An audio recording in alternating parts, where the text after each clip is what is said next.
Hey everybody, welcome to the Legend of Zelda Tournament Selection Show. We are excited to have Mr. Fred Coughlin and Mr. Jay Coper here on the call as well. Um, Yo. and we're going to do a little tournament reveal with the official bracket. Um, hey, audio. Oh, they say there is audio, so they're excited. Okay.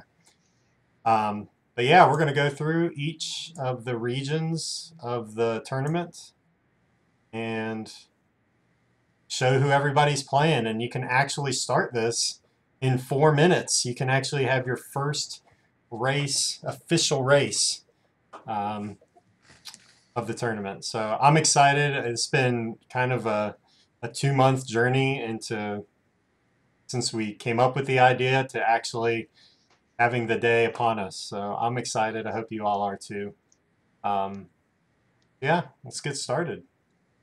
Brad, you want to start us off? Alrighty, so first we're going to reveal the top 8 seeds. Each of these people will be the seeds, top players for each of the regions. So starting out in Eagle, we have the person that we Ah, all don't expect at all. Mr. Lack Attack will be coming in with the top overall seed in the tournament. Solid player overall, little bit of iffy play now and then because, various things, but overall extremely solid, and he's going to be taking everything home, or he's going to be a really hard competitor to beat. he's He already may take predicting. everything home. He's already predicting the end of the tournament. I But don't know. It's tough. Anyway, moving on. move on. Yes, let's move on. So number 2 in this case will be Cantaloupe, Can't Outfat Me, however you want to pronounce the name, but he will be in charge of the Moon region, mooning everyone since whatever year it was he's been started playing this game. He'll be in charge of that there with some very impressive times and very innovative routing at times to improv when needed. Heading down to Manji, we have Darkwing Duck taking the top seed there. He's that everyone knows him. He's been around for a very long time, extremely consistent player, and he'll definitely be a force to be reckoned with in the tournament coming in through Manji. Coming out of Snake is one of our newer players, I think, to the scene, Saver. The man who has managed to beat Legend of Zelda damageless, among other things. He's one of the top randomizer players, and he's been posting some really impressive times, over the past month or two to get himself up to the 4 overall seed. So definitely a very solid Snake to deal with. Number 5, we have Cananophone sitting in the Lizard region as the top seed. Again, another extremely solid player, inventing the 257 red candle route. So another, again, any of these players up here at the top have a really solid chance of winning. So any of them are going to be really good here. Moving on to number 6, we have Reeves sitting there. Again, extremely solid times. Whenever I see him, he's pulling off, as I said, really good times. I'm starting to run out of things to say about these people that aren't the exact same thing that everyone else has already said and rehashed. But he will be the head of the dragon. Who's this The guy? top, the top demon, as we would all expect, is our friendly neighborhood swordless Jay Coper, who has promised he will consider running some of these races swordless instead of having a sword, especially if he plays me. But Jay Coper's got some really solid times, just got a new PB the other day that broke the 32-minute mark. He's actually gotten 2 PBs under 32 in the past couple of days, if I recall. So he will be another, Trogdor will be representing as the chat just mentioned. And last but not least, heading up the Lion, I am Error. Oh, I'm not actually Error, but that will be the person. Error 72 will be heading up the 8 seed there and the top seed within Lion. And again, incredibly impressive times from all 8 of these people. Any of these guys really have a chance to win, especially with the double elimination tournament here. The 8 seed almost didn't even play in the tournament, left the tournament, but made his triumphant return. I think he Uh, left more than once, even. oh, even more than once. Wow, I didn't even know that. I didn't even know that. But It'll be um, worth Yeah. it, though. He's Just stick like it out. just like Simba left the Pride Lands, went away, and may come back and be king. well, so like each of these seeds we'll just refer to as like that region. I guess the Eagle region will be whoever's in my bracket, or exactly. and so on. So they just give us names to go by. So we'll go over to the Eagle region. So the first seed is me. All right. I've got, I've put in so much work. I just have so many people to thank. But I'm glad that the tournament committee saw it fitting that I was the #1 seed. So thank you guys. Appreciate it. But We had to consider it. okay. All right. And the play-in game to come in to play against me in the first round, Yogurt Archangel and the Mad Milkman.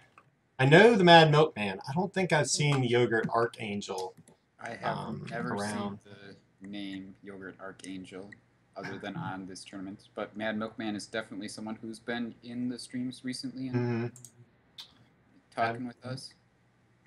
So I think he has a time. He didn't get it on ZSR, so he's just slotted here.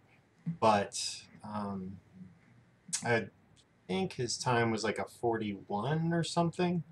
So it's actually 41's much higher than a 60. yeah.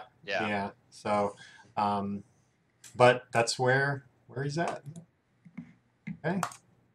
And the 32 seed, our own Colin, CAD 1486, is matched up against Mashy. CAD has been running this game for a while and has made, big improvements and, has brought his PB along from, over an hour in probably 3 or 4 months ago to now under 40 minutes. So that's pretty big progress to make. And recently PB'd with a 39:20, just a little over a few weeks ago. So so that is CAD, and Mashy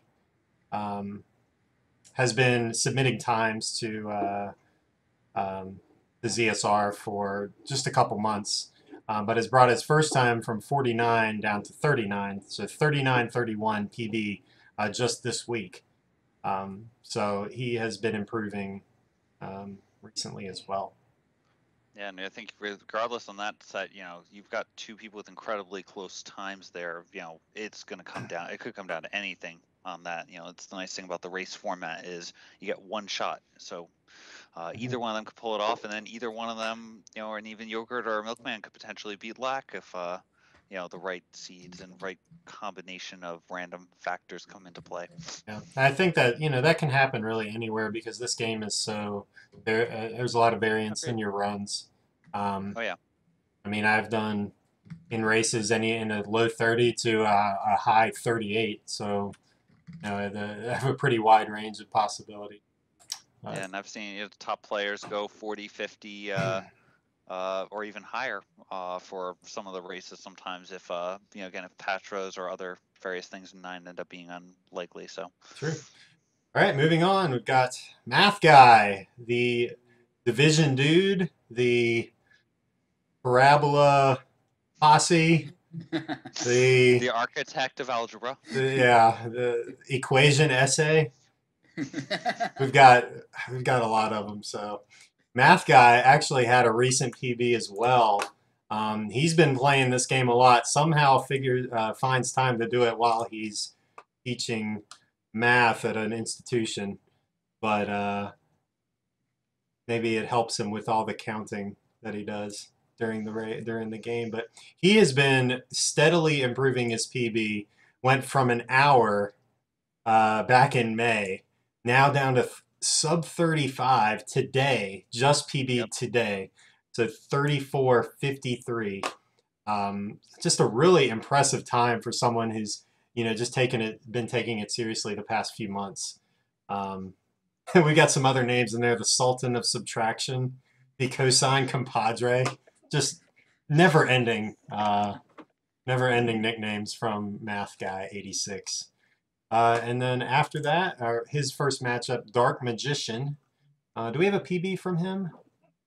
I believe we did. It might not be. Oh yeah, he's got 46:27 as his PB. Okay, 46:27. It's the one time we've seen up to this point from him. Okay. Okay, so that is that matchup. It's hard to say like a lot about people that you haven't really seen stream, but we'll do the best we can. Number 17, Scare Adams, our neighbor from across the pond over in France.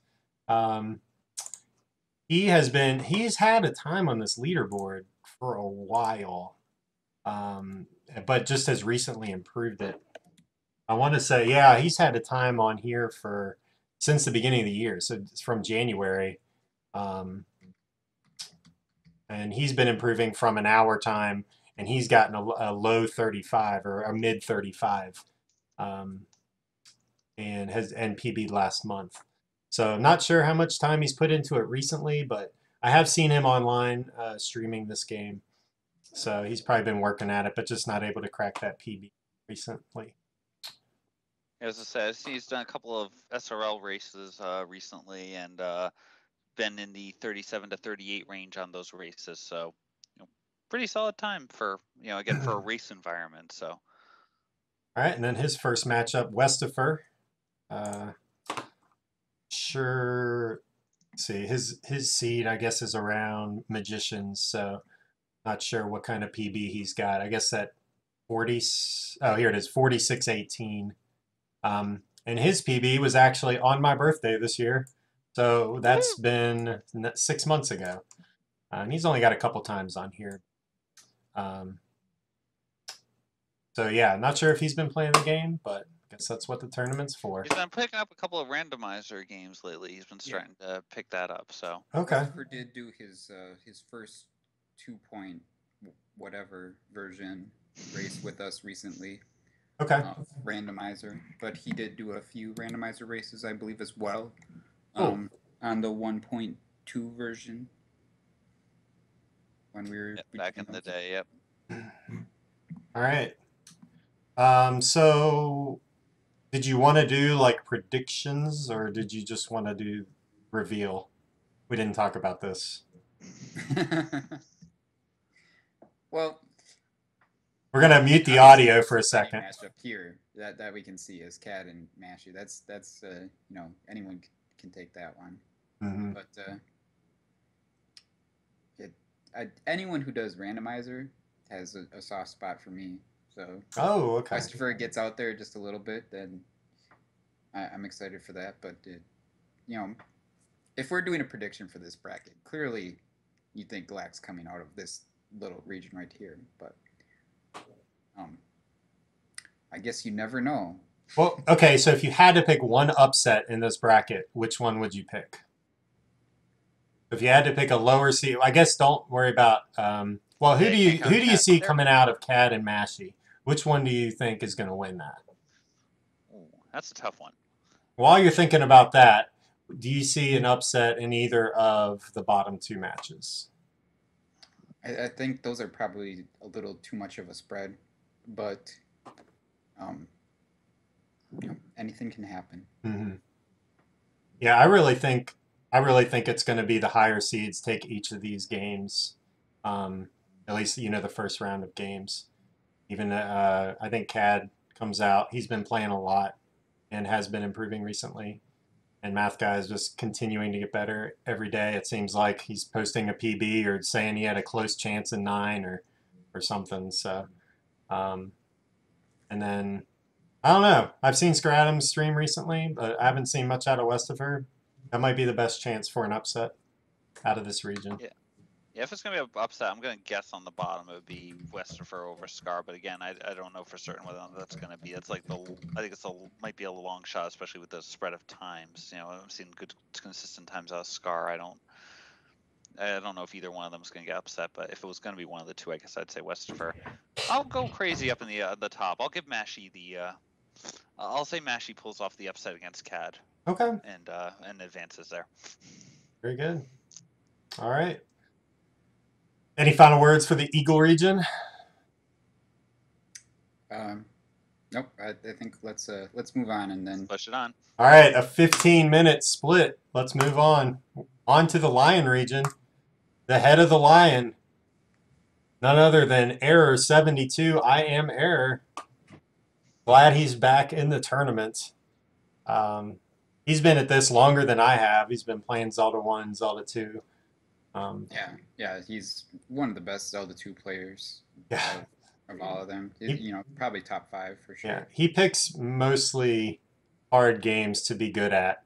And esteemed Ghosts and Goblins runner had an amazing run at SGDQ. If you didn't see Yeah, it, go check it anyone who out. hasn't watched his SGDQ Ghosts and Goblins run, you need to watch it because it was apparently like seconds away from his world record. Yeah, yeah, and had one, I think one like bad RNG thing that happened, and that cost him the record. It's pretty amazing. So great gamer, definitely can go far in this tournament. And he goes up against Eddie Saurus, 87. I've seen Eddie in a couple of my streams. I'm not sure. Let's see. Eddie did not have any PV posted, at least as on SRL. Okay, so or CSR. his best time is still ongoing. We're not sure how long his PB is. Yeah, we're assuming it's 24 hours at this point. Yeah, but so yeah, Error, very strong player. Probably would need a colossal collapse to lose in the first round. I think that Error doesn't have a lot of confidence in himself when he gets to like level 9. If he dies in 9, for example, but still, I have confidence in him to pull out this match against Eddie Saurus, regardless of what happens. Sure. And he's got a potential to do good or bad, I would say. Yeah. Now let's move on to the next match there. This is a pretty interesting match here. Both names that people probably recognize. Jam Evil from recent Jaws world record fame and prestige broke a record. World record. Karate Kid too, or Kung Fu. Yes, Karate Kid. And Karate Kid. I saw that. I wasn't sure if he actually got the record or if he was trying for the record, but beat that record and hasn't been broken in over 6 years. Or something like that. The video is great if you watch it. His reaction is priceless. I think it's something really cool that everybody should see.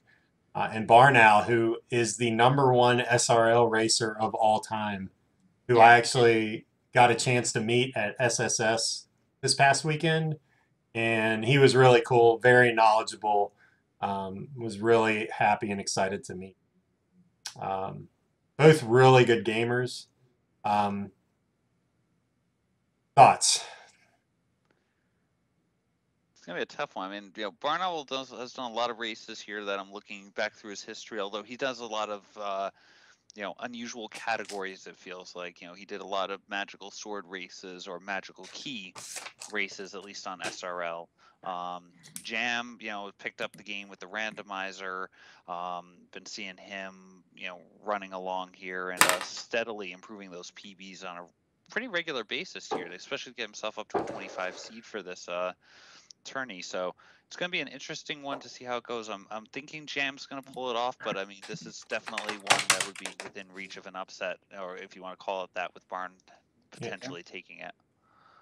I think Barno is going to be one who's going to take a pretty safe route through this, like a Blue Rain, White Sword sort of thing.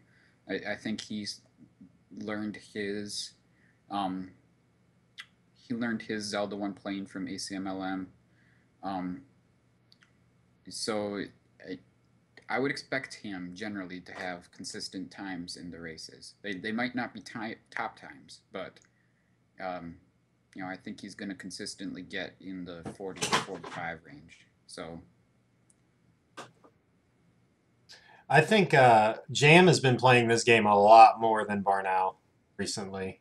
Barno plays a lot of games. Yeah. Different games. Absolutely. I think that Jam's recent play is going to move him into the next round. But don't be surprised if Barnow wins, because he's got a lot of experience under his belt, just in games and races in general. So yeah. He's smooth. Yeah, that experience pays off. Right click over here. Our own Breasticle, a #9 seed, and Nitric, newcomer. I think I saw a time on ZSR for him. Oh, was there now? Okay, I didn't. There wasn't one when I pulled it, but that doesn't necessarily mean I thought anything. I thought I saw the name, but maybe it was something else that was close. Could have been a similar name. Well, But but either yeah, way, I did not see his name. But Resticle is another one who's he's won any percent races, that myself and Cantaloupe have participated in. Um, so he can beat anybody out there. And Nitric, I really haven't seen much from him. So gonna be a tough matchup in there for him. But I see Bresticle moving on. Yeah, yeah. I think Bresticle is one. He's going to be using the route that he mostly created. Help him, but I think where they do 2 first and get the white sword, but they, they don't get the blue rain or anything like that. Yeah, with the red candle too. And it's generally a safer route, so it makes for more consistent racing times. But every once in a while, I'll see those guys put up a time that's over 40 or more. So, I think everyone is capable of falling in this game, but Bresticle, someone I would expect to be fairly consistent. Yeah, I've seen a lot of his races too, and I feel like there is some of that improv where he will. I think in the past I've seen him spontaneously get a bomb upgrade or something before 7 if he needed it, or well, I don't, maybe not with this route, but or alternatively I've seen him go get red ring in 9 if he was feeling in danger. So he has shown some capability of improving to be able to handle the funky situation. So that adds some of the danger for upsets later on in the tournament by him, because he could do that. Okay. Next, Forever 4258. Forever has been around since I started streaming. He was one of the first people that came into my stream, and he's had a Zelda time on ZSR before I started. So Are you purposely avoiding the use of the word forever? Forever. Oh yeah, a long time. Yeah, I did the first time, and then the second time it didn't occur to me. But Forever has been on ZSR forever. Let's just get that out. First submitted time was 39:43, and that was in 2013, August 2013.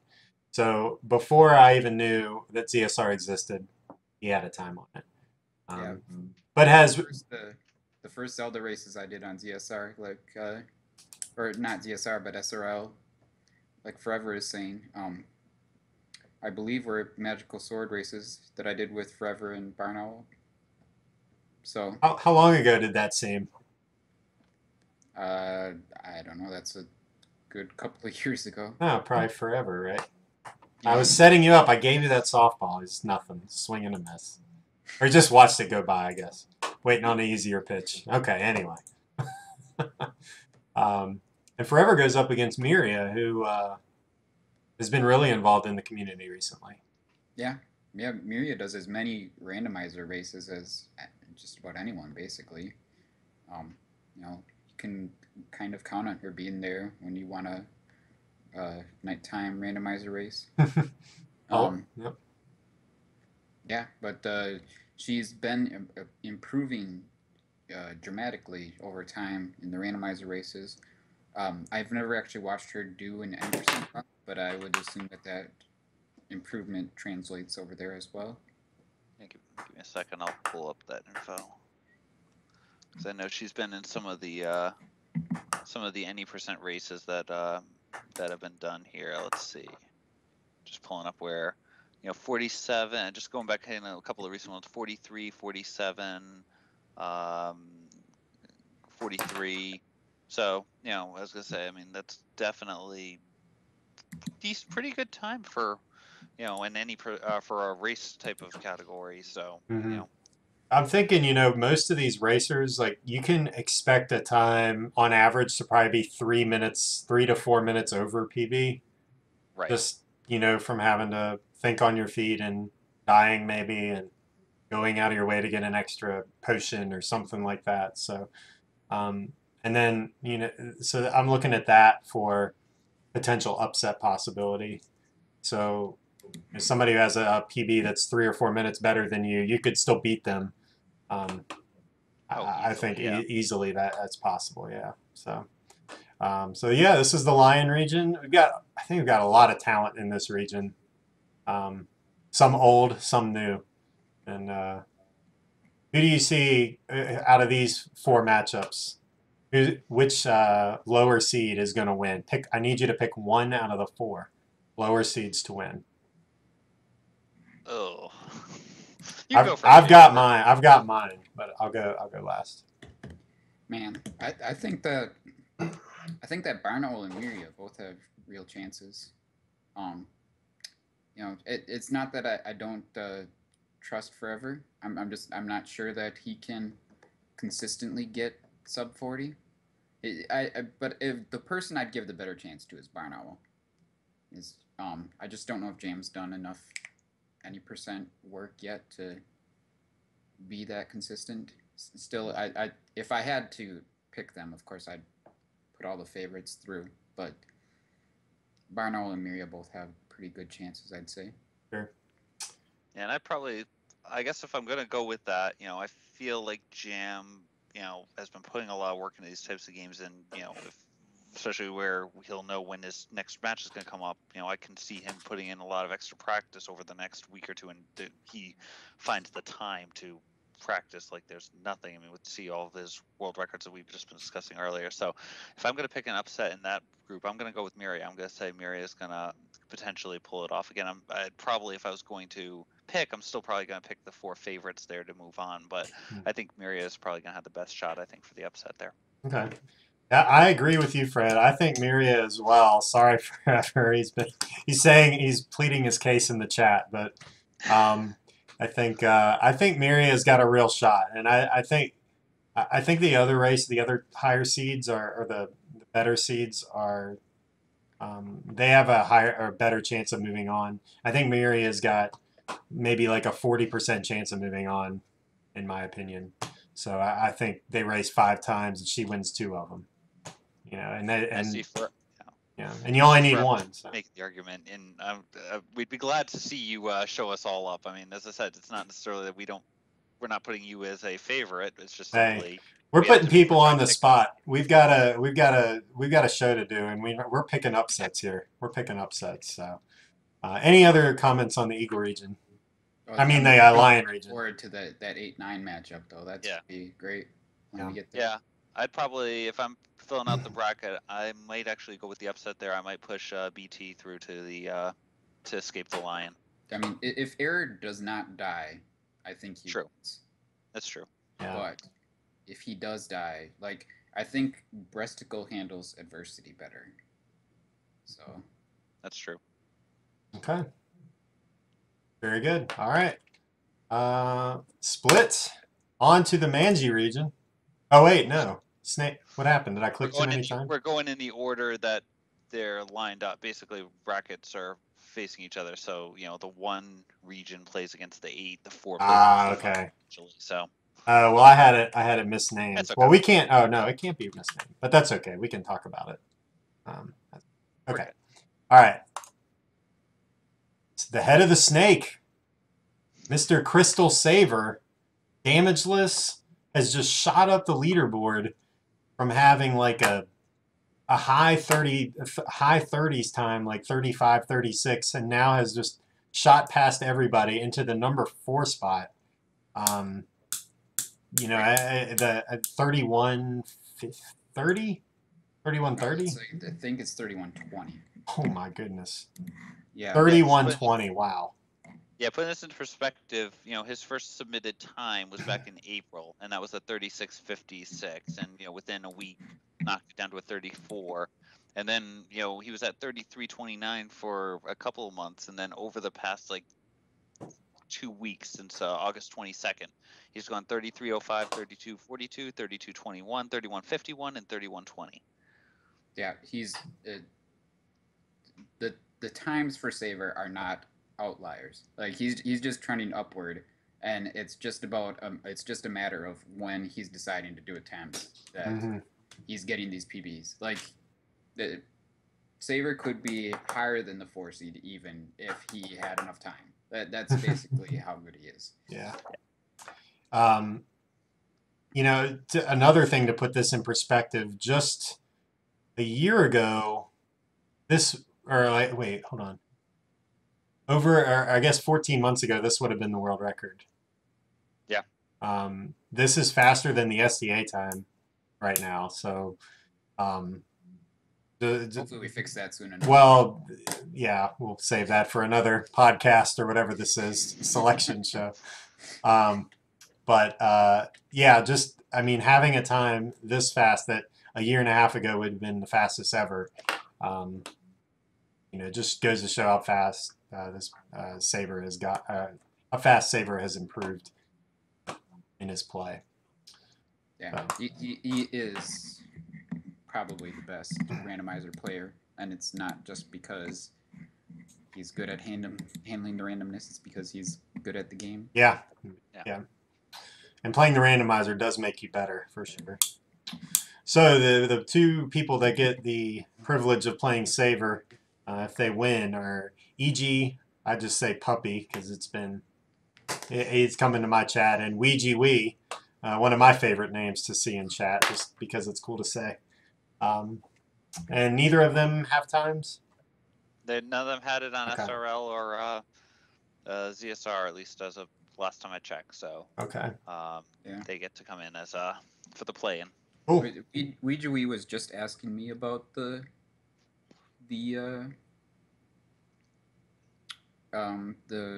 Blue Rain route and my video for it. So I think that he's working on preparing for this, and I think he's gonna be ready. So cool. I like him to get out of that first round, but past Saber, probably not. Yeah. Not if you're getting the blue route. That's a really tough matchup in the second round. If you're playing someone who has beaten this game damageless and swordless damageless, you're probably not going to depend on them, dying a whole lot. Yeah. So. Okay. Next up, the next matchup is Big Shake, who's been playing a lot of Zelda 1, has been in a lot of randomizer and any percent races, and I believe has won a couple randomizer races that I've been in. You guys have played in more, so you'd be able to speak to that. And then our own Andy from A Link to the Past fame has decided to enter this tournament and has gone from not having a PB at all to getting just over a 40-minute time, I think, on speedrun. I don't have speedrun pulled up just yet. I haven't had to look on there yet. Well, a second. Yeah, I was going to say, he's got 40-40. 40-40, and he said he just choked away like another, or he was a minute 30 ahead going into 9 and ended up just PBing by like 30 seconds. So potential is definitely there. Very good video game player. Has played Zelda, Link to the Past a lot, but that some of it translates, but it is a much different game. So the video game skill is there. We'll see if it translates to Zelda 1.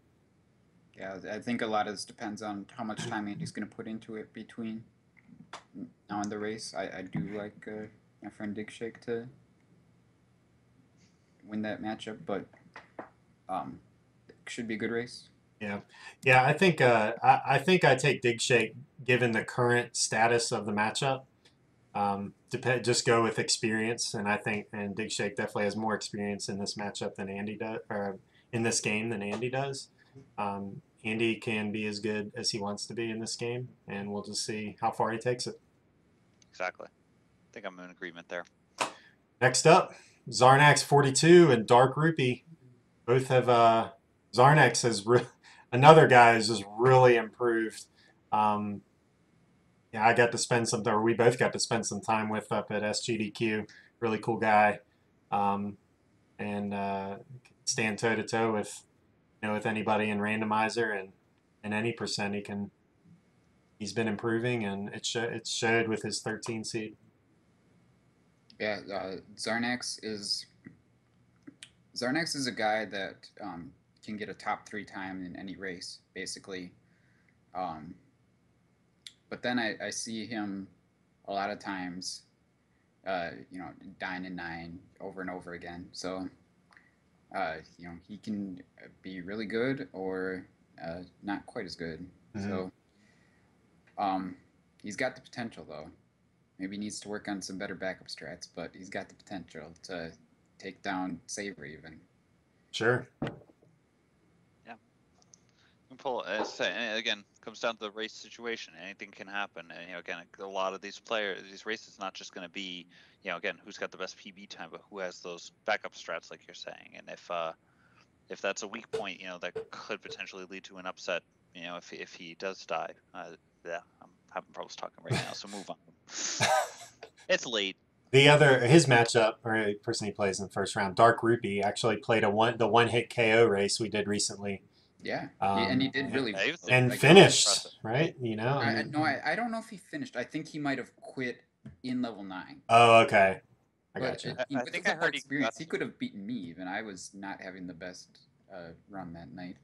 Yeah. Yeah, no, he as I say, he pulled it out of the blue. He did some, did a slightly different route than I think you guys were using, but he was able to, clear level 8 at a really good clip there. So, especially if where you die on a single hit, that's incredibly impressive. So, got some good solid potential there. Okay. Oh, F. Coughlin and Pendy. So, Fred, tell us about your experience in getting your time better in this game. Why do you think you will move on to face either Zarnax or Dark Rupee? Give us your best case. Let's see here. I've been playing a lot of randomizers, so I've definitely learned the infamous improv almost anything that gets thrown at me situation. Admittedly, my fingers tend to betray what I want them to actually do and can lead to deaths, but I've been getting more consistent towards the end game. And, with that, I think, I'm going to get decent time. I think it'll be a semi-consistent time as long as I, get a little more practice in over the next week. And I think that will hopefully push me through at least one round here.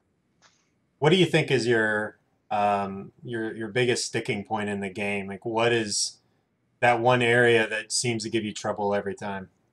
Let's see here. I still need a potion for 98% of the time. I think I finally got my first potion list 9 a couple of weeks ago. Of course, I went and grabbed the potion, but literally, I need that potion in 9, and half the time in 8. As I said, I've been more consistent lately, but still, if I die in 8, I can't clear at 3 hearts. So if I die in 8, I'm leaving and I have to go fill up. So again, talking about those backup strats, my backup strat is run away and come back with more health. You did recently get a power pack, right, Fred?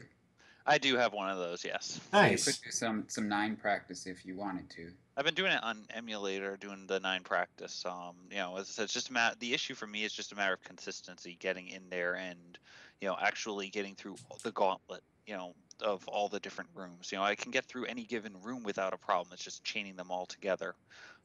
Sometimes could be a little bit of an issue in 9. Are you set up to stream on console? I can do a console stream. Yeah, I've got it upstairs. It's just a matter of then I have to do it through the wireless instead of hardwiring, the connection. But it's not too bad. I can do console. Just easier to play typically down in the basement away from everyone else. Couldn't take your NES downstairs? You haven't seen my basement, have you? Short answer is I'm working on getting it back to be able to play that back in the basement, but I don't know exactly how soon I'm going to have that set up back in place. Okay, and your first matchup, Fred, is Pendy, who plays on Wii Virtual Console and had a string of PBs in February of this year. And best time posted is 44:26. So again, don't know if Pendy has improved recently or has even been playing. Any races from Pendy at all? I don't think I've seen any. Let me go to do a check just to be safe. No results found for Pendy. Yeah, nothing over here unless under a different name. So I like Fred in that matchup, but any other matchups you see a potential upset here? Do we call the Andy Dig Shake one close enough for an upset? Well, I mean, Andy's a new player, lower seed, Yeah. but I think again, experience. I think Dig Shake is probably the favorite in that one. Yeah. Andy, I think, has a little more has potential to do well, but Yeah, I'd put that one actually, if you would look at it from the seeds and say it's 60-40, let's say, I would say that matchup's probably actually going to be closer to 50-50. So we'll have to see what Andy does over the next week, but I think that's at least got the best potential for an upset, I think, in that bracket. sure. Yeah, I mean that's kind of Obvious given with the based on the seeds. seeds, right? I know. Yeah.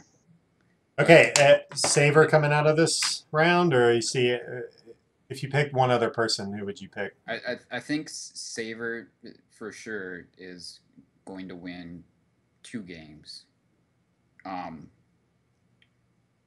think that if Zarnax gets there, he could beat him. But I'm really looking forward to the Zarnax F Coughlin matchup.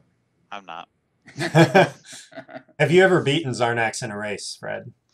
That's a good question. I would say yes, he has. Probably. He's Like in definitely any gotten percent better race? times than Zarnax has gotten. Okay. I've seen Zarnax get last in big races. Okay. Okay, that is the snake region. Moving on to the lizard. I couldn't remember the name of this stage for whatever reason, but did I miss a split? Oh, that's the 4th one. Okay. Yeah. It's tough to remember these ones because, yeah, again, a lot of the other dungeons you just think of them as, I think Prez refers to this one as pregnant ET instead of this kind of looked like ET for sure. All right, I don't know if I'd say pregnant, but something. Something. Yes. Yeah. I always thought it was like Pac-Man, or like a Pac-Man ghost. Oh, okay. Maybe abstract art. We need to focus on Zelda and not our art interpretation skills, probably. We need somebody else for that. This is the Con-Anaphone bracket. Our buddy who gets banned in everybody's chat for whatever reason. It's the only reason. Huh? When did he get banned? No, in like Darkwing's chat, I'll get timed out just like immediately for. That's why he's not a mod, so Darkwing can time him out when he needs to. No, he's not a mod in Darkwing's chat because he hasn't met Darkwing in person. That's one of Darkwing's rules. That's the requirement. Nice. I did not know that. So, yes. Okay. Well, who gets to match up with Con-Anaphone in the first round? 2 people who I have known for a little while. Ordrius, who has K-Mac as Ordrius's brother, not K-Mac's brother, but and Simple Dude, who is one of the best Zelda 2 players of all time. For sure. Yeah, you could make an argument for him being the best. Yeah. At this point. I don't even know who has the record anymore. Is it him or JN?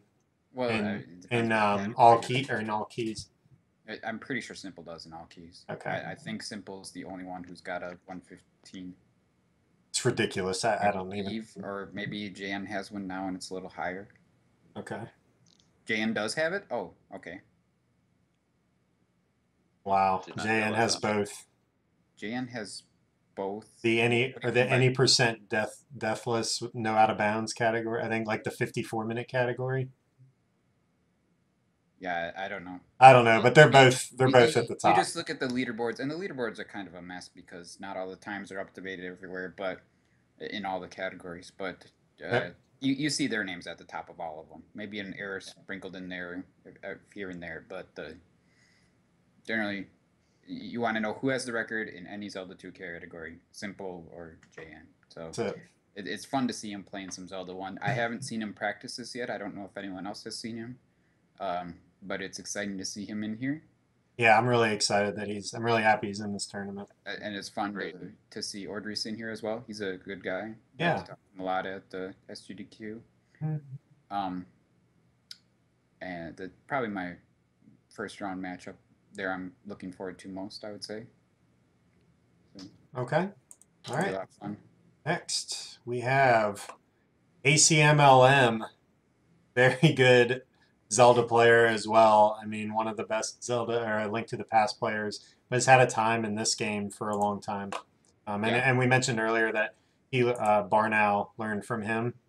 That just kind of shows you how long ACM has been playing this game. I think let's see. Yeah, he had times posted. He had a 38 back in 2013. So, that was a really good time back then. Yeah. A good time for someone who's not, this isn't their main game. But he has all kinds of times and is a 125 and no major glitches in Zelda or in Link to the Past. So that's, it's an extremely good time. Um, and then we've got Putz 12, who's taken on more challenges than anybody in this game, I think. I think he's taken on some of the, I'm going to say this lovingly, dumbest challenges in this game that I've ever seen. But we had a chance to meet Putz in person, and he's a cool dude, and definitely talented player.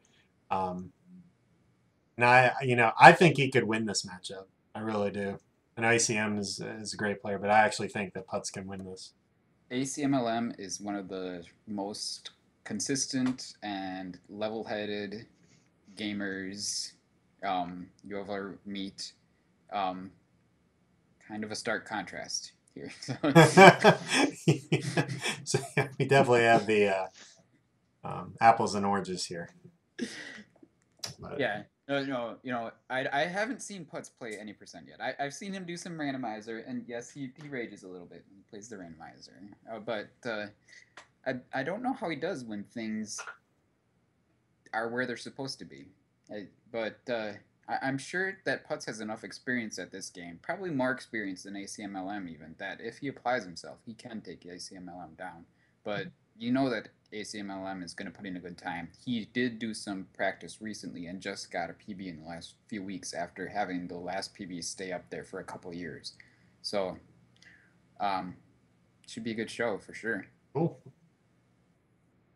Next, we've got Timmy Loves from Zelda 1 Second Quest, any percent fame. I think has the record at 2 minutes 30 some seconds, 36 maybe. I believe so. But yeah, he is one of the 2 racers in this tournament that is primarily plays the Japanese version of the game. I would say, is it just 2? Yeah, it is just 2, I guess. I think it's just 2. I cannot think of anyone else. Yeah. So yeah, Timmy is really, I mean, he's been playing in races or I've seen him put up new PBs and to get the 12 seed, after really not even having a time in recent memory, he's pulled ahead of people like Zarnax and Math Guy, other newcomers, but he's also come along. So yeah, just to clarify for anyone that doesn't remember, if he does choose to play on the Japanese time in the tournament, he'll get penalized 20 seconds. Yeah. So anybody can play in the Japanese version, but there is a 20-second addition to the end of the time that we'll go over if necessary. Okay, and he plays against Big Zeef. Know anything about Big Zeef? Yeah, he's presumably big. Very Zeef. Yes, much Zeef. Much Zeef. He put in a time on speedrun.com 4 days ago, 51:03. So has played the game, PB'd recently. Yeah. There you go. I'm gonna, unless Big Zeef puts in a 24-hour day practice between now and their matchup, I'm gonna have to go with Timmy there. Gotcha. With all the ways that Timmy's been playing this game, he's got some experience there. Sure.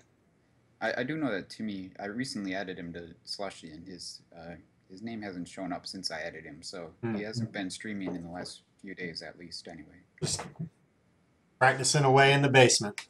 Yeah. No stream, but just dirty practice. All right, last matchup of the Lizard region, King Doll and Dark Vegeta Man. 2 veteran viewers of my stream and have both been racing with us in the Saturday night races. So that's exciting to see both their names come up in a matchup. Yeah, for sure. King Doll, also a very good musician. Yes, absolutely. Definitely check out. You go ahead, King Doll, you can go ahead and post your YouTube channel in the chat because it is that good. If you want to hear a good musician, go check him out. And Vegeta Man has been doing races, and has been improving. I mean, nobody really gets worse as they play.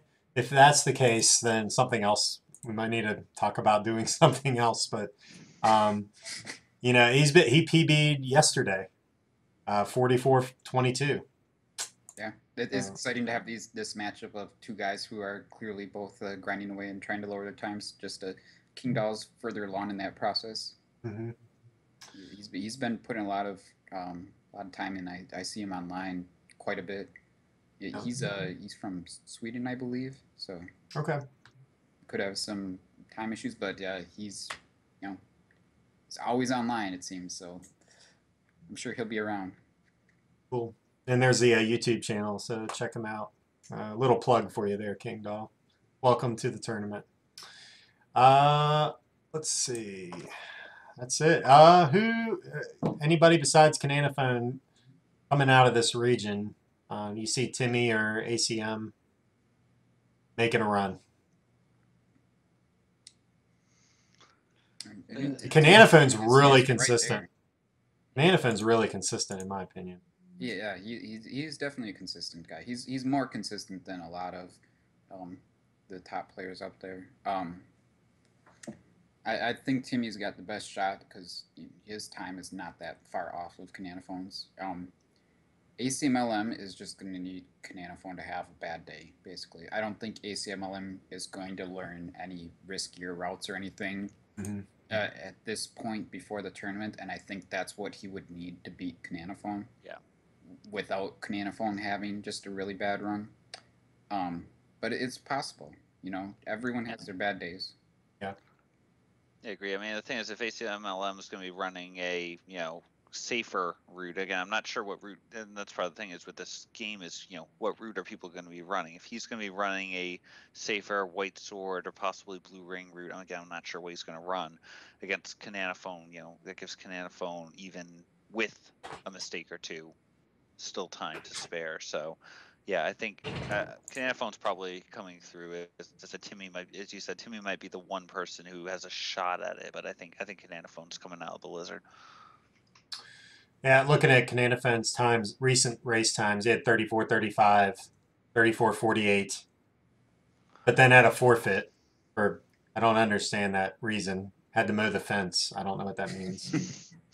Maybe you get it, but he may have given a legitimate reason in the race channel, but I don't remember it. Yeah, I don't remember. But then also posted a close to a 41-minute time, and then commented he had a gold 3. It's not what you want to see after a gold 3.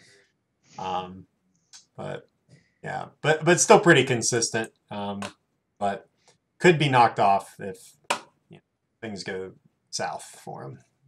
Great. All right, on to the moon region. Go ahead and split here. Got to rename because I thought we were going in order, but we didn't. Yeah, you could have maybe looked at the presentation, but sometimes you just got to wing this stuff. At least the lion's right, because that's still on there. It's been on there the whole time. All right, so the moon region, Mr. Can't Outfat Me, the Cantaloupe, has, I mean, what can't you say about this guy? He's taken on this game the last year plus, and went from, I mean, basically from nothing to the second best time, and past Darkwing, who he learned a lot from, just like I did. Really has put in the work. I think he's at 11,000 plus attempts now, maybe 12,000 attempts, which is just well over 11. Yeah, I saw 11.4 at some point. And I can't even imagine playing that. But the Cantaloupe, head of the moon region, who gets the privilege? Svene and I don't know how to say that name. We'll just say Slidic.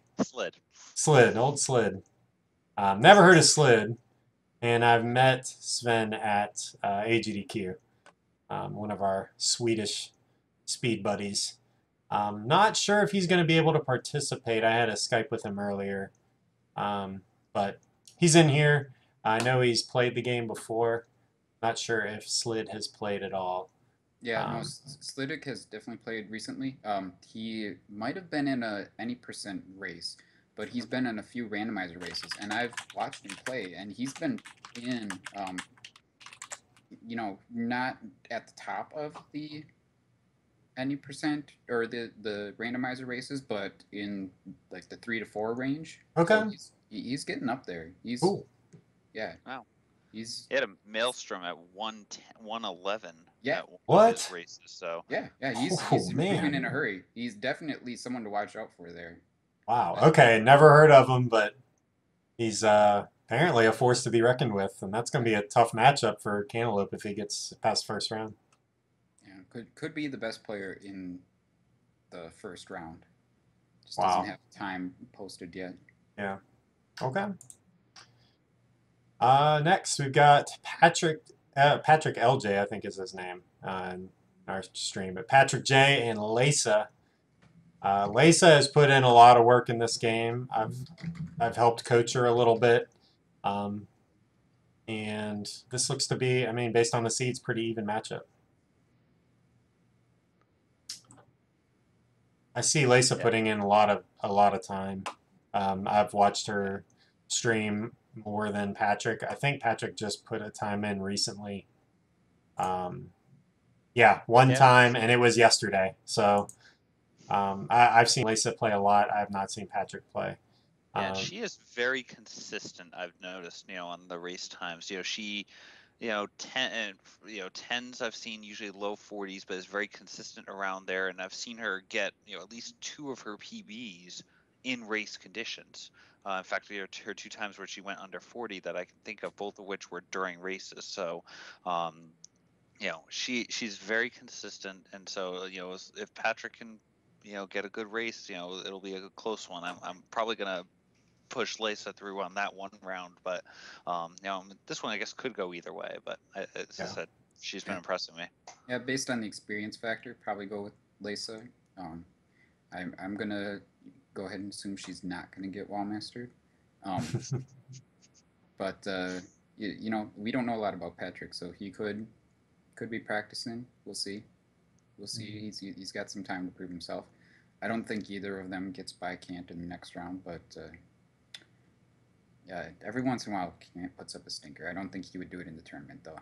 yeah. Okay. Next, K-Mac versus Radio Rich. K-Mac has been another one of those fast risers who's really put in the Oh yeah, time. I've seen him stream this probably every day, 5, 6 days a week, um, getting better at this game, and really can take it as far as he wants to. I mean, he's one of the best NES players, Castlevania, of course, and um, has really put in the time, and I could see making a run in this tournament. yeah, completely agreed. I mean, again, just not really having played it much. I think up until around the time this tournament started, and now with a low 34.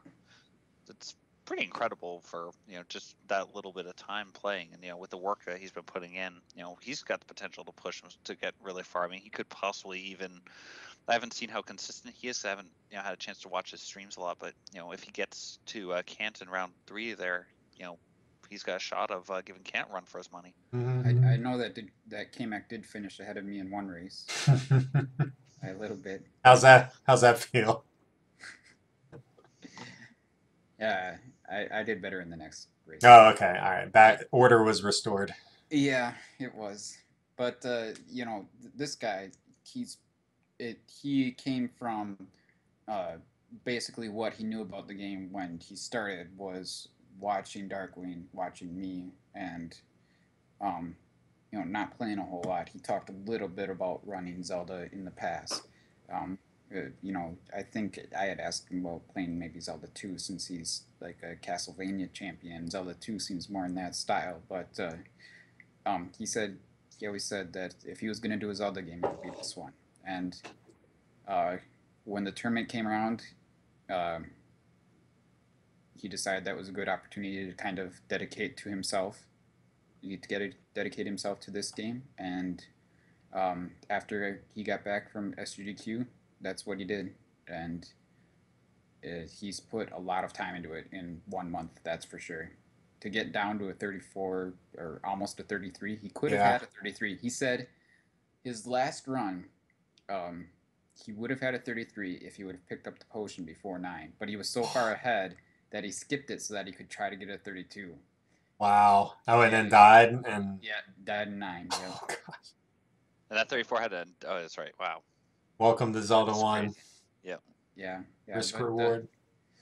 you know, I see, he's still learning.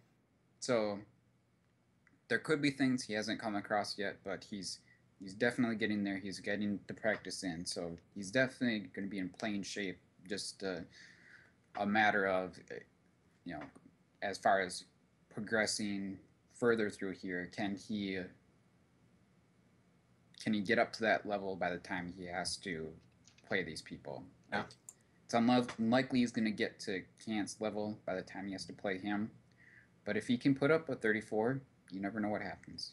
Yeah, race condition. Your race conditions get 34, 35. Then all it takes is a well-timed death in, poorly timed death in 9. Yeah, depending on And, your Yeah. perspective. Yeah. Well, again, all depends on the perspective of whether you're rooting for the underdog or the heavy favorite. Sure. And if he gets that, if there's that one death in 9, it could, or even anywhere, could change things considerably. All right, and Radio Rich he's been around recently, and I think had a time, submitted a time yesterday as well, got it in before the deadline. Has been running this game. He posted a 59:52 on the 5th of September and lowered that time 13 minutes in 5 days. So, this game when you improve, especially at that time, you improve in big chunks. So we'll just see how much he improves in the coming weeks. But I like K-Mac here. And I don't even know what the next match is, but I like him actually to beat out whoever that is. I guess we'll see. And as soon as I click the mouse, let's see. Oh yeah, I like K-Mac. I sorry, Super Jerk. I still like K-Mac, but So Super Jerkon is pretty decent at this game in his Yeah. own right. He's been playing for a lot longer than K-Mac, that's for sure. mhm. And he's a more than capable player. I didn't know which seed was going to come up. I wasn't sure on my bracket numbering. I was like, 5 seed or a 6 seed, but Super Zer has been around for a while, and we got the chance to hang out with Shiner at SGDQ. Yeah. And he's played this game a lot recently. Yeah, I don't know if Shiner can hang with the Super Jur and K-Mac in that portion of the bracket, but again, like always, you never know what will happen. I'd like to see Shiner put in some consistent work and consistent times before I give you a strong shot here. But that Super Jur and K-Mac matchup there looks really good in the that'll be a fun next one. round. Yeah. For sure. Okay. So what do we think about the Moon region? Is it going to come down to Cantaloupe and K-Mac? I mean, more likely than not, but Cantaloupe progresses as long as he plays up to his potential or close to it. So, Okay. Very good. Moon region complete. On to the demon, who I thought was the monster. When we were making this, I couldn't remember the name of the level. The board, excuse me. It is the board. Oh, I even typed monster region in the sports. Okay, demon. There we go. Okay, the demon region headed up by Jay Coper. Who's this guy? That's you. Never heard of him. Yeah. Jay Coper, how long have you been playing this game, speedrunning it? Speedrunning, I'd say, 2.5 years, or a little longer than that, maybe. And what was your highest ranking in the time, like on the leaderboard? My highest ranking ever was 3, I think, probably. The Cananaphone was ahead of you, or Error? No, not Error. Error. I'm not sure if Error was ever ahead of me. He may have been for a short time if he was, but I guess he can yeah, speak to that. it was probably Kanana Phone who was ahead of me at that one time. Um, Well, I just remember when I was playing, when I started and I found ZSR, I saw your name like up near the top. right. I was like, oh, who's this Jay Coper guy? And then you came into my stream. So that was a good day when I saw anybody ranked ahead of me on the leaderboard when they came into my stream was a great day. Yeah. Oh. Well, and then a few days after coming into your stream, I told Darkling that you were gonna have third place within a month or something. And Oh, yeah, that I guess that did happen. But the people who have the pleasure of playing Jay Coper in the second round, Link Orange and Gru Yumi. Anything on these guys? I don't really think I have anything in particular. I didn't see anything, at least on the ZSR side of things, for either of them. Okay. I gotta see what Bressicle's got going on here. He's got all the stats. Oh, he's got strats. We might have to show this. The baseball card, that is great. Oh, that is beautiful. It's not something that he drew himself, but it's a good find for a picture. That's awesome. Man. Okay, I think he was making them for a bunch of people. That's pretty cool. Okay, anyway. You've seen Link Orange practicing, that's enough to say he's the favorite. Give him the edge, yeah. Anybody who practices once is moving ahead of anybody practicing zero. So 50-42 in a race versus nothing. So the unknown. We don't know about the unknown. Oh man, two household names over here. Mike Stone, 1979, not 1997, as our buddy Cantaloupe refers to him as, and Mr. Cab, who helped organize the SMW tournament. One of the best commentators on races and just speedrunning in general that I've ever come across. Not sure it's going to help him in his racing ability in this tournament, but still an interesting fact nonetheless. Yeah, I've taken in a baseball game with Mr. Cab. He's a good guy. Yeah. He's a pretty good speed gamer in general, you know.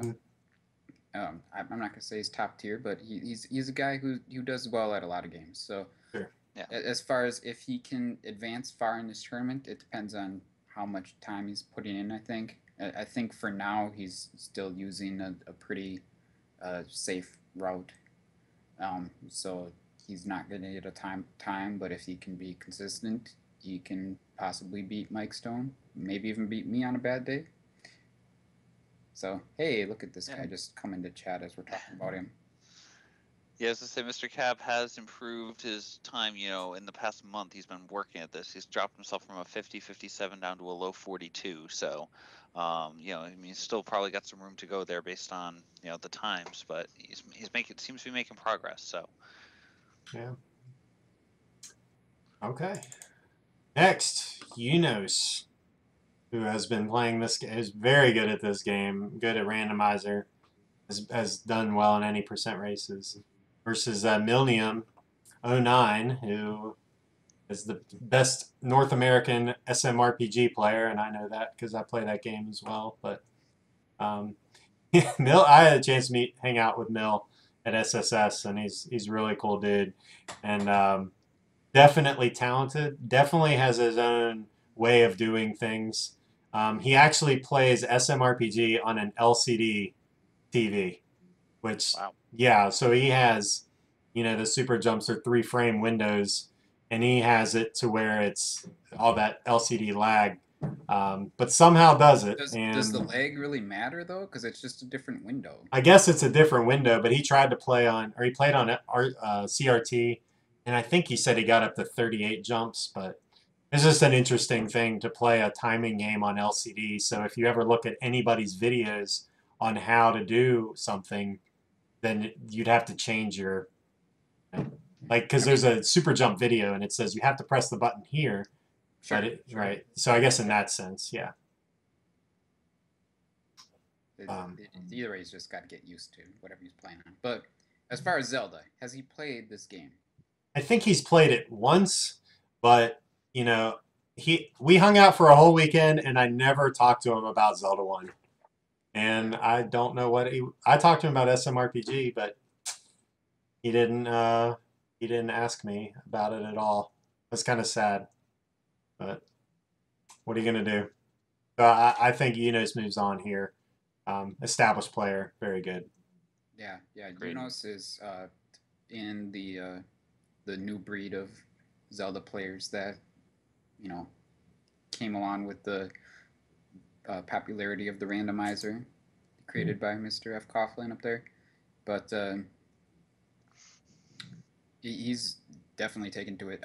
So Yunos just moved to console in the last week or so. He's got out his NES and got out the cart, and he's been PBing like crazy in the last week, but he hasn't had any recorded times.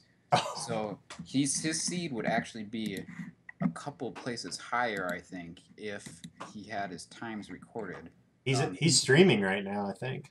Well, he's in your chat too, but he's got a 3244 listed, but I believe his PB is like a 32 something or a 3214, something like that. Yeah. So he would be 3207.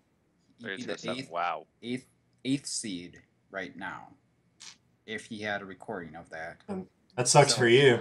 Yeah, it kind of sucks a little bit, but 8C would be in mine, I think. what can you do? Yeah. That's an exciting matchup to look forward to for me, for sure. But, Absolutely.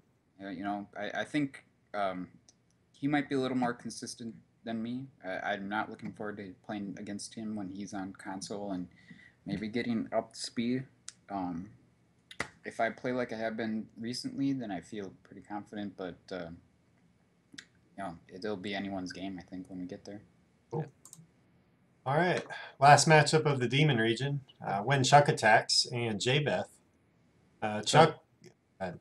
I just want to say, Chuck is someone else that recently just switched to console as well, I think. He was, or he switched to like a different style of TV. Like he was playing on an LCD and switched to a CRT, I believe, and then got a PB by a good couple of minutes after he did that.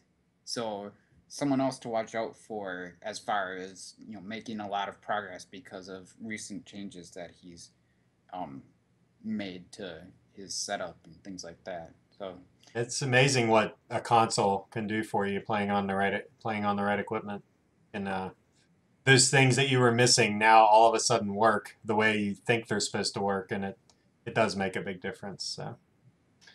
And Javeth, who came along with the first randomizer, I remember him from that race, and has been doing races with us as well. So, not a rookie, but still looking to improve, I'm sure. Okay. So this matchup, don't look past Mike Stone, 1979, Jay Coper. Don't do it. I'm not looking past anyone. Don't look ahead of the schedule and look at Unos and say, I got to beat Unos. Got to beat him. I won't even look past Link Orange. There you go. That's the answer I wanted to hear. Very good. Fred, any thoughts on this bracket here? We're gonna have to see how things go. I mean, I don't know necessarily how consistent some of the players are. It'll be interesting to see some of these rounds. Mr. Cap against Mike Stone is gonna be a really interesting one. I think, admittedly, again, out of the four in this bracket, it's the closest seeding, but still, you might see Mr. Cap pull off an upset there if he gets a good solid time. So, I'm trying to see. I'm not sure if Javeth might even be able to pull off the upset. I know he's been practicing a bit, so we'll see if he can possibly pull off the upset if Chuck has a bad race there. Oh, well, I did want to mention one more thing before we move on. I was watching Jay Coper's stream last night. Actually, I had it up in the background, and I had another window open. I was watching Darkwing do something, and then all I hear was Jay Coper just yell, and he said, "I'm done streaming." It may have been a little exaggerated, but I did hear a yell of frustration. Oh, I no. So that was last night. Uh, you know, I yelled because I was in 9 for over like 25 minutes, Oh, that's right. That's right. and then got sniped for second in a race.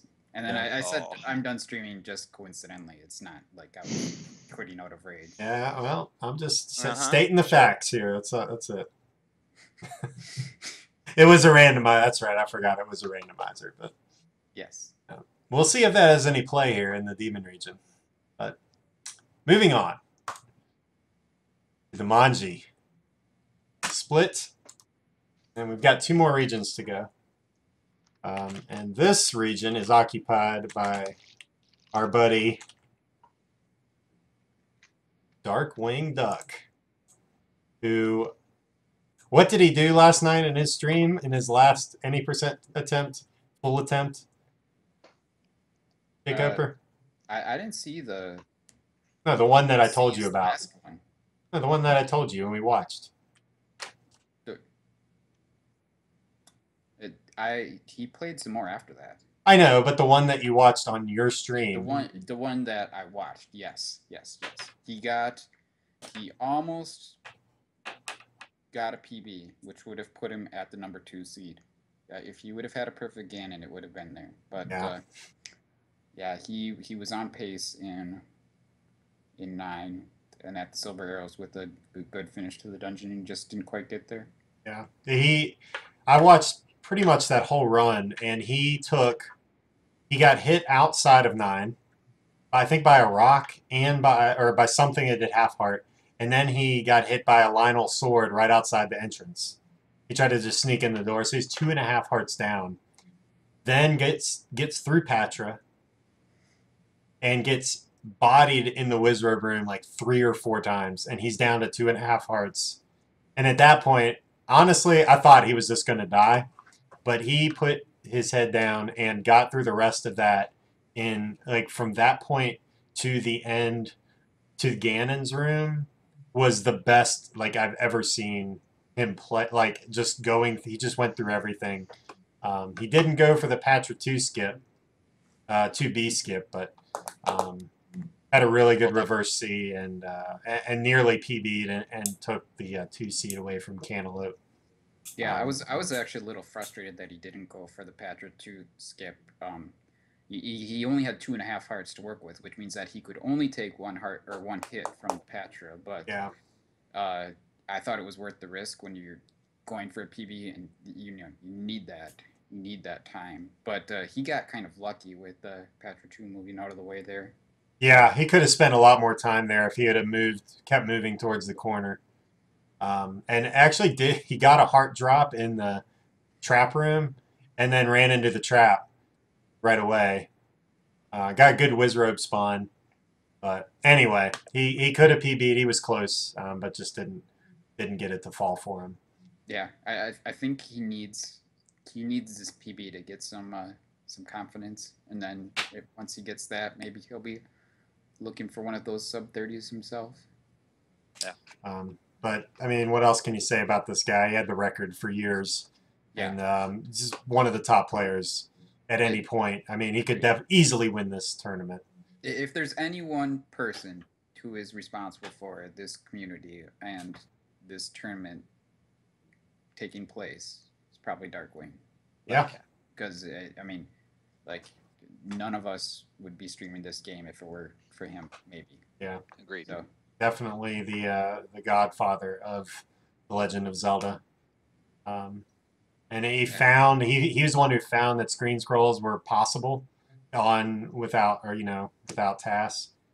He did it accidentally, and then told the task guys, and they figured it out how it could be done on console. He's the one who taught me basically how to do everything. He's got a tutorial up from a year and a half ago. He's played this at AGDQs, I think at 3 of them, or at GDQs. He's played 3 times. Played this game. He did the 5 heart, the race with me, and then I think there was one more run. Second quest, maybe? It might have. Well, he did 2 quests back to back. First and second back to back.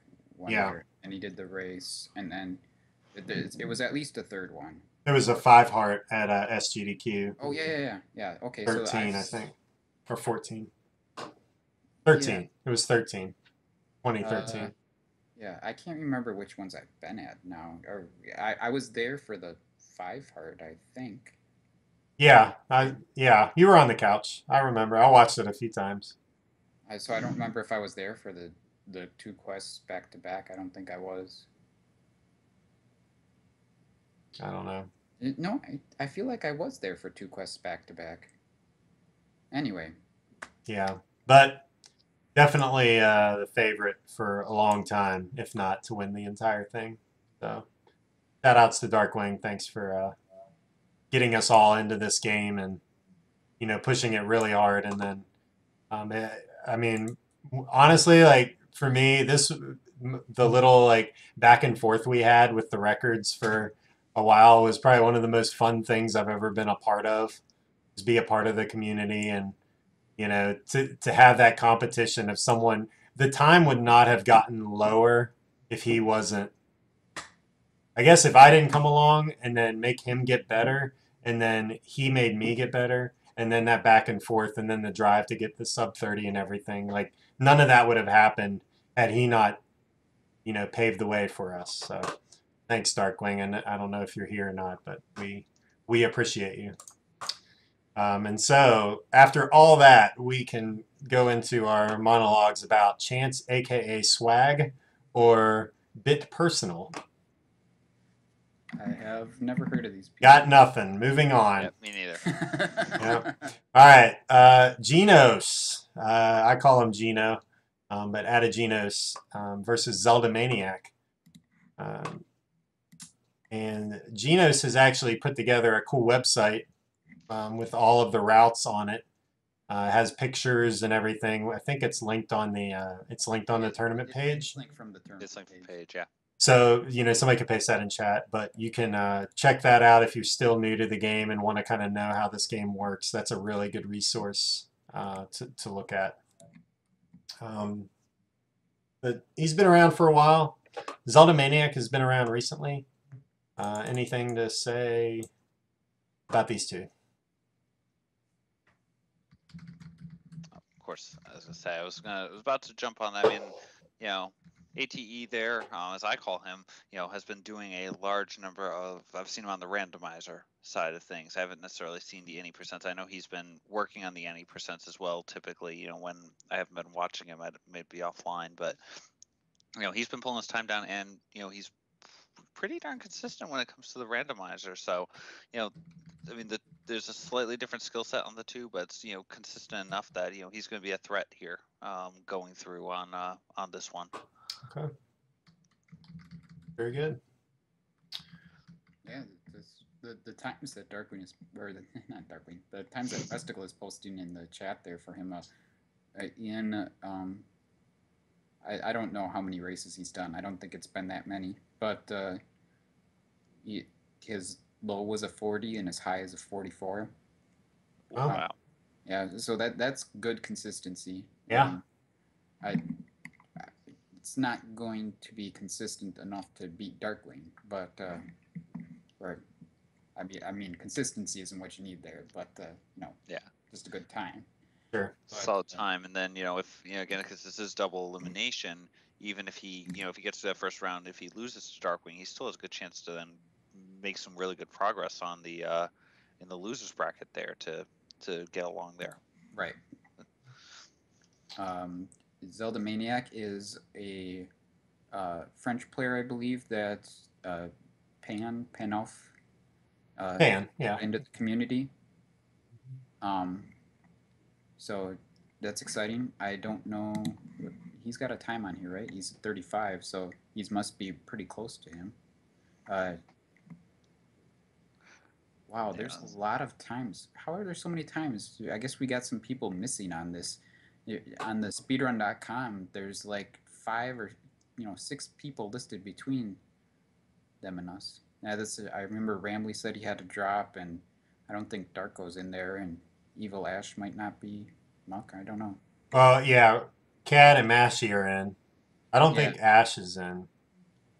Yeah, I don't know why these people aren't in our tournament, but well, It's something that's going to be going on for a few months. So you know, I don't know either. But. yeah. Well, that's disappointing, but I don't know a whole lot about Zelda Maniac's time. I haven't watched his video, but he's got a comment there in French. If anyone wants to read it to us and tell us what he could do better.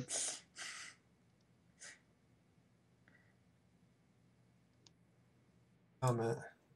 He says he could have had 40 minutes, but then some things happened. Very happy with this new record, although I would have liked to spend below the last 40 minutes. Bad split, damage, too much pressure. That's what Google translates. Oh, okay, okay. I was gonna say you speak French too. Oh, we. Yeah, okay.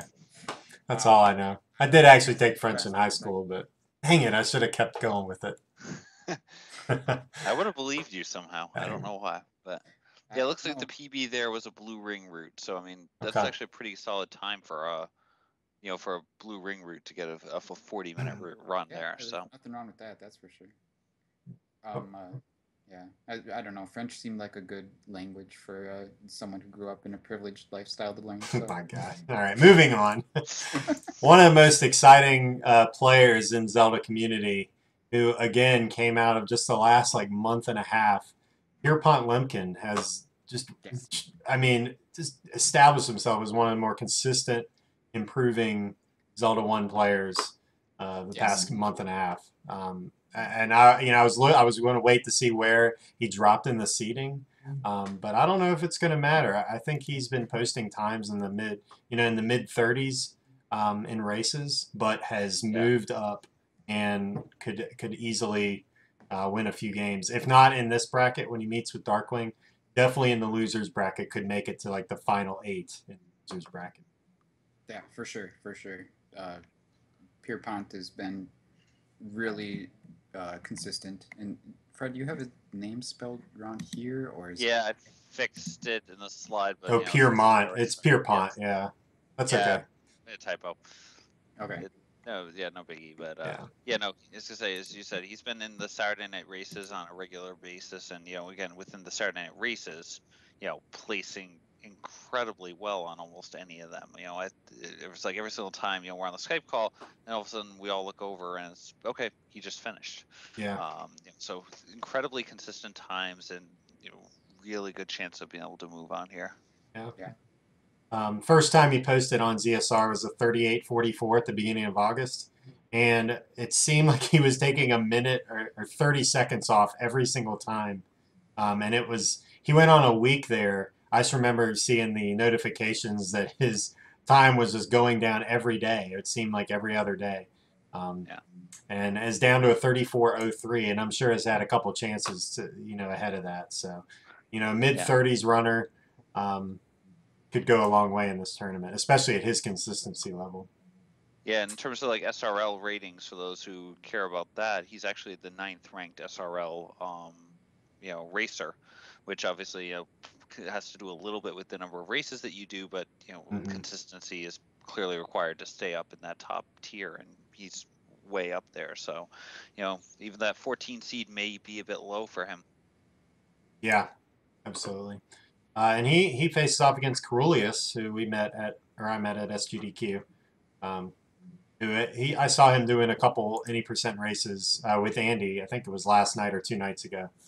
I don't think I met him at SGDQ. Okay. But yeah, not as experienced as Pierpont. I think Pierpont moves on in this first matchup. All right. Oh, speaking of Pan, there he is, coming in at 46. Goes off against Dan H. Dan is a Zelda 2 player, I think, primarily. And then has improved his time for this tournament. But Pan is someone who I've just really enjoyed watching stream and having in chat for a long time. The real genuine guy, and it's always exciting to see him improve in this game. He's come a long way since he started, and he's putting up Sure. some pretty decent times. I mean, I'd say Dan still probably is going to have significant advantage, obviously, with based on the PB times. But Mhm. it's been good to see Pan working and working as hard as he has to make the improvements here. Yeah. Yeah, Dan. Has, Go ahead, Jake. Hooper. has Dan actually done any races with us or anything? I think recognize his he was name. just starting recently, because I think there was a point where I think I saw someone. I actually think I was in a race with him at one point, like literally one single race. May have been. He had a pretty decent time on that. It was like a upper 30s time. It might be someone else I'm thinking of. I thought it was Dan, but I don't think he's done a lot of the SRL races specifically. I think he's still got to pick that part up.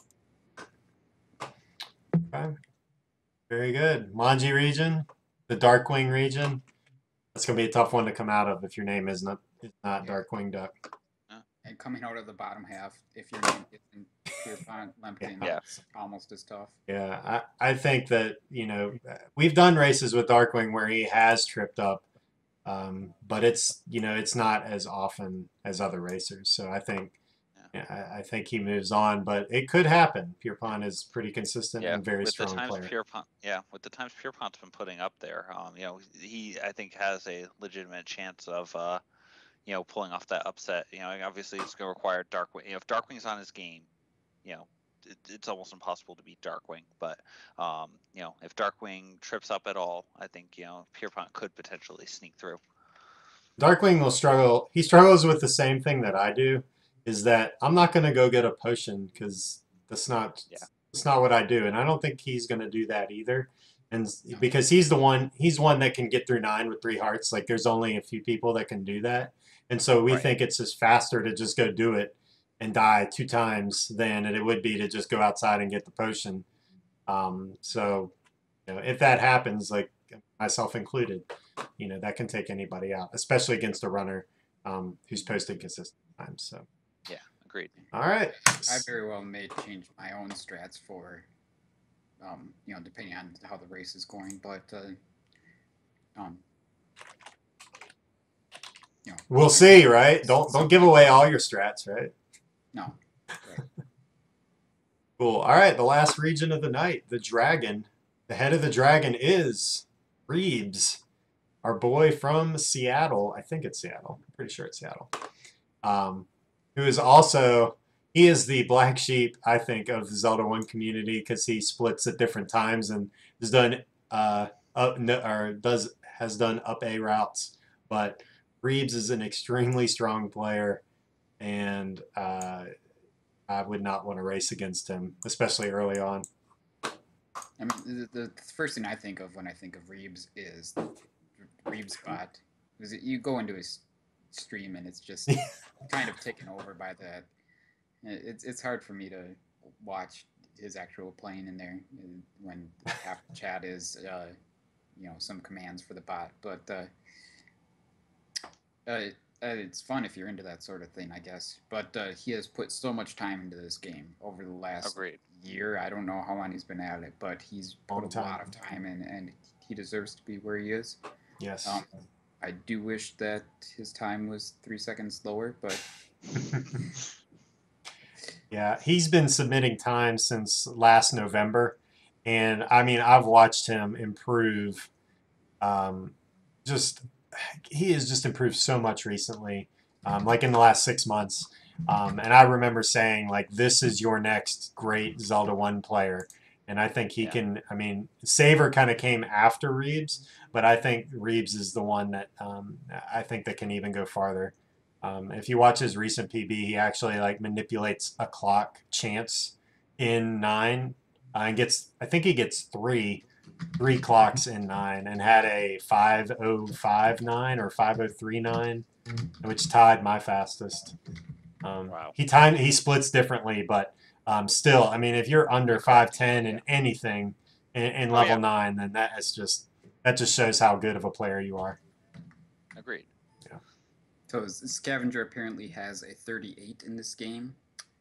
Oh. Yeah. So, but he's the 70th seed because he joined late.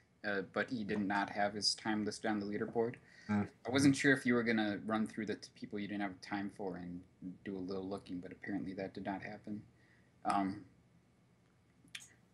But obviously, Kim versus Bad Breaks. I know Bad Breaks at least has some experience in this game because he participates in every Big 20, and the last Big 20 had the Zelda 1 Magical Sword in it, and he did decent in that. But I don't know at all what his like complete times would be.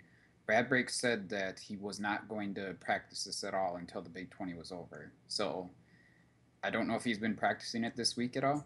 I haven't seen him listed as playing Zelda, but then again, he's over in Europe or something.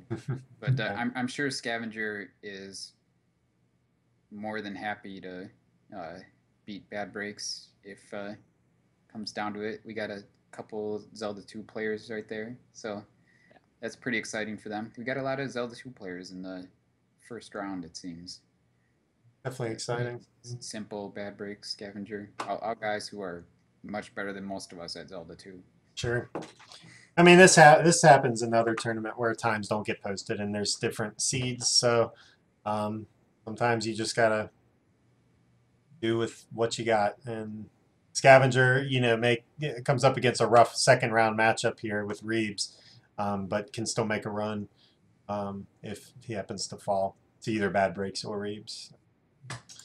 Next, Dragon Dark, Highlander. Highlander's here in the chat. Dragon Dark has actually been taking this game kind of seriously lately. I've seen him do a couple nights of runs. He knows about the counting. He knows about the inner workings of the game. So yeah, it definitely still needs some practice to learn some more intricacies, but you know, he'll get there. You know, obviously with the 27th seed, he's got a respectable time.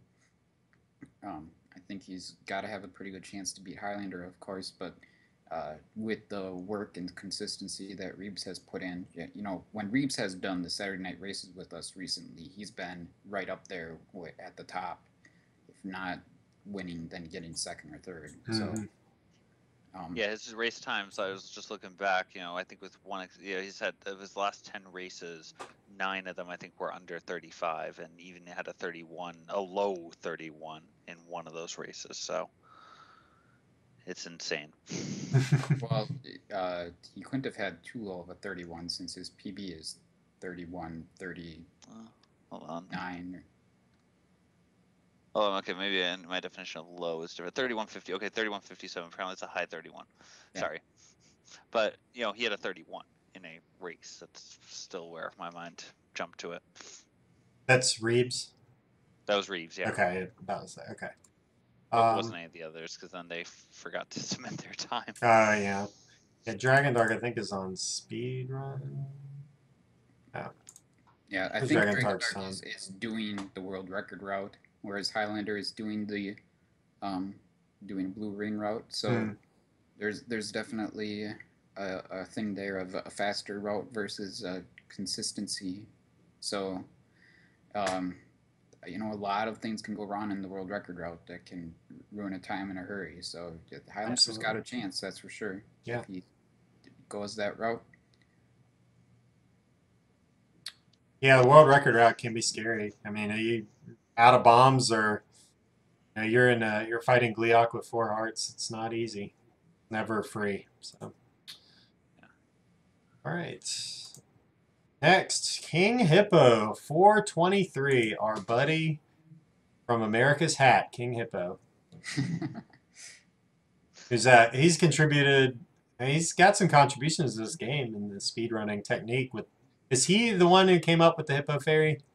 Yeah, no, okay. For sure he did. Okay, that just double checking my facts here, but yeah, so for any of you who don't know, the Hippo Fairy is a forced fairy off the Patra. If you are at 7 in the consecutive counter, it has to be 7, not 17 or 27.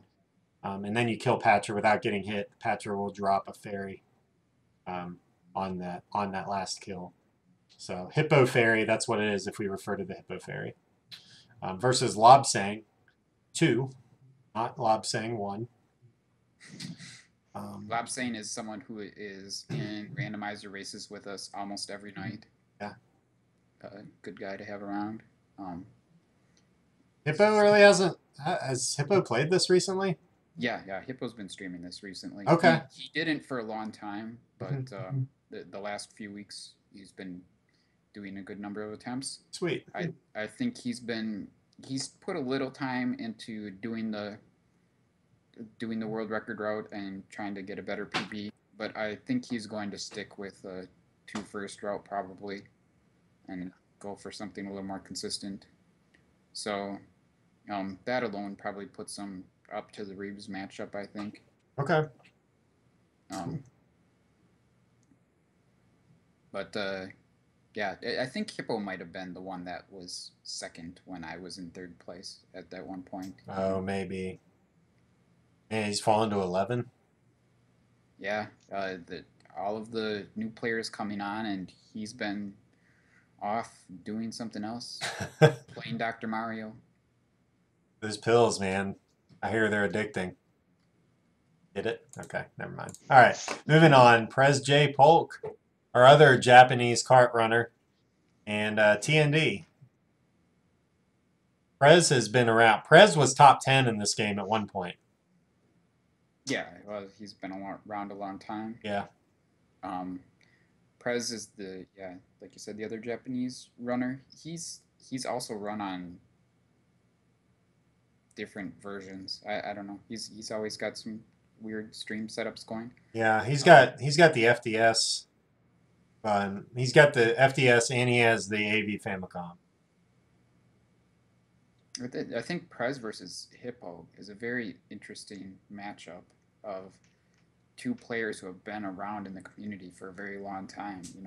Yeah. Before me, both of them were around. Yeah, they're people I've both met. They're both good guys in person. I think that Hippo can probably beat Prez's PB consistently, though. Yeah. So Prez would have to have a really good run and hope for Hippo to do poorly in order to pass him up. Hippo is towards the end of a tier, I think, and Prez is catching a bad seed, kind of.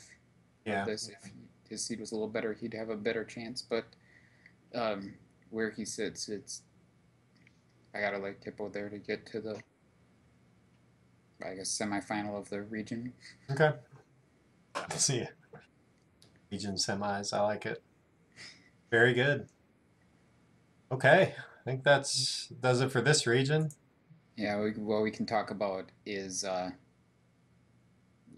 Reeves versus King Hippo. I think Reeves has the clear advantage there. Yeah. Just with his consistency and times in the races. Yeah. Yeah, I like Reeves coming out of this one as well. Yeah, it's gonna be tough. I mean, Hippo could pull it off, but I think again, it's gonna require a really good run on Hippo's part and Reeves to choke somewhere in the process to have that happen. So that does it for the 8 regions. I guess I have one. I have a question, guys. Well, of course, Fred, do you want to wish us all good luck? Yep, we're all counting on you. Okay. But one thing I wanted to do was that, so we have our top 8 seeds here. Right. Who's the first one to go down?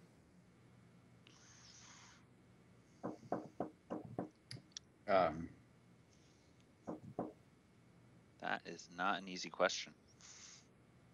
We could go look at each one. Let's just go look. Okay, we could look at each one, give you an idea. You're not losing in this regional, Black. I'm sorry. Okay. Yeah. All right. I mean, it could happen, but chances are, I guess not.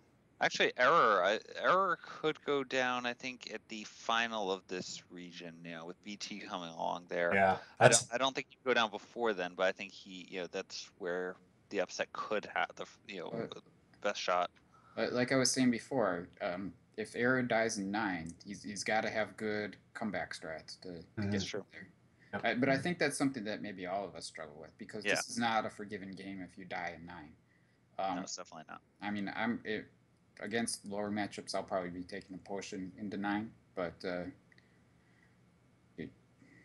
if you can't afford to take time to get a potion, or if you don't want to get a potion, or if you don't want to take some other safety strat in 9, then you could run into a lot of trouble there. So for sure, Error and Bresticle is a great matchup, but it's possible Error could even lose to Jam if he struggles there. But he could certainly come out of the whole thing and even give Lack a run for his money in the 1 versus 8. Yeah, that's who I'll be playing at the end of this if it shakes out that way. He would be my next opponent. So I mean, even and Bresticle too. I mean, those are both definitely both tough matchups. So I see either one of them coming out of this little region here. Yeah. And then the 4 plays the 5. So Saver's probably. I think Saver's going to come out of this region. We talk about. I'm taking him down. No.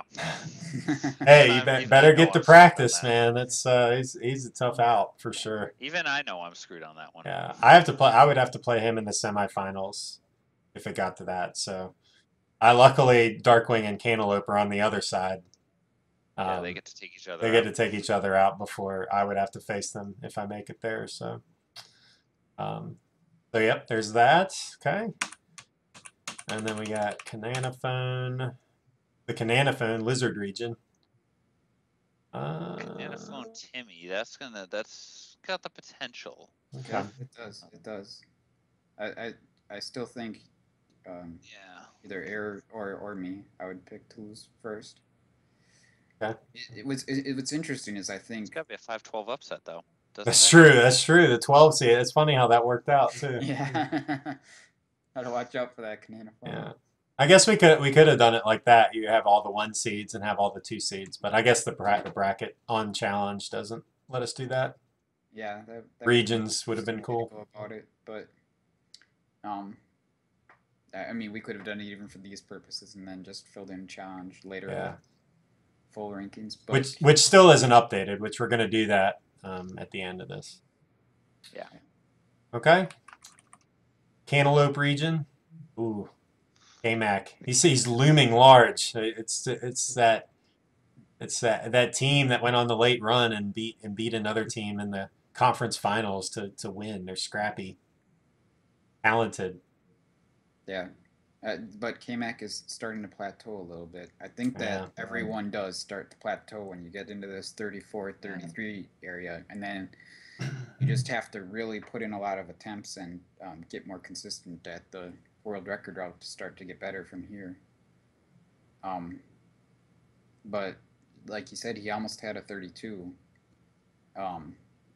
So if he can consistently not die in 9, Cantaloupe can have a bad day. That's true. Yeah. Good. I mean, Cantaloupe's really good at improv if in the fact that he comes out 4 with no bombs. He knows how to handle that route. He runs out of bombs after 1. He can handle that. So he handles most of those cases. But again, it's that we again see sometimes that pride thing that we were talking about earlier. If death in 9, he's one of those people who can power through with 3 hearts. But at the same time, that's a dangerous thing for anyone to be trying to push through, and he might try to push through once or twice even without without any safety potions or anything like that. So sure. Okay. Jay Coper, you gonna win? You gonna take this home or what? I mean, I think me versus Yunus is almost a toss-up at this point. Maybe I've got a slight edge, but Yunus is a very good player at this game. He's been putting a lot of time at both any percent and randomizer, and I mean, I'm ranked ahead of him currently in randomizer, but he might be better than me. I'm not sure.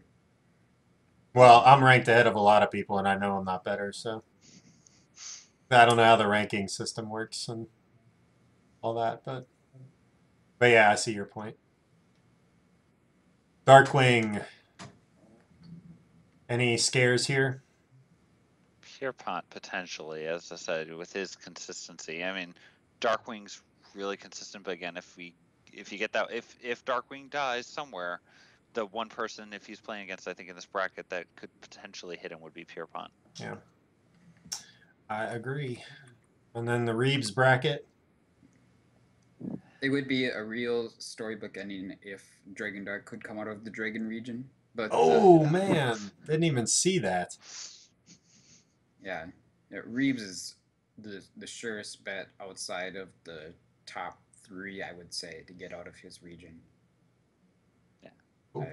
I just feel like with his consistently good times, he's got a good thing going there. Yeah. Are we gonna do out of the top 8?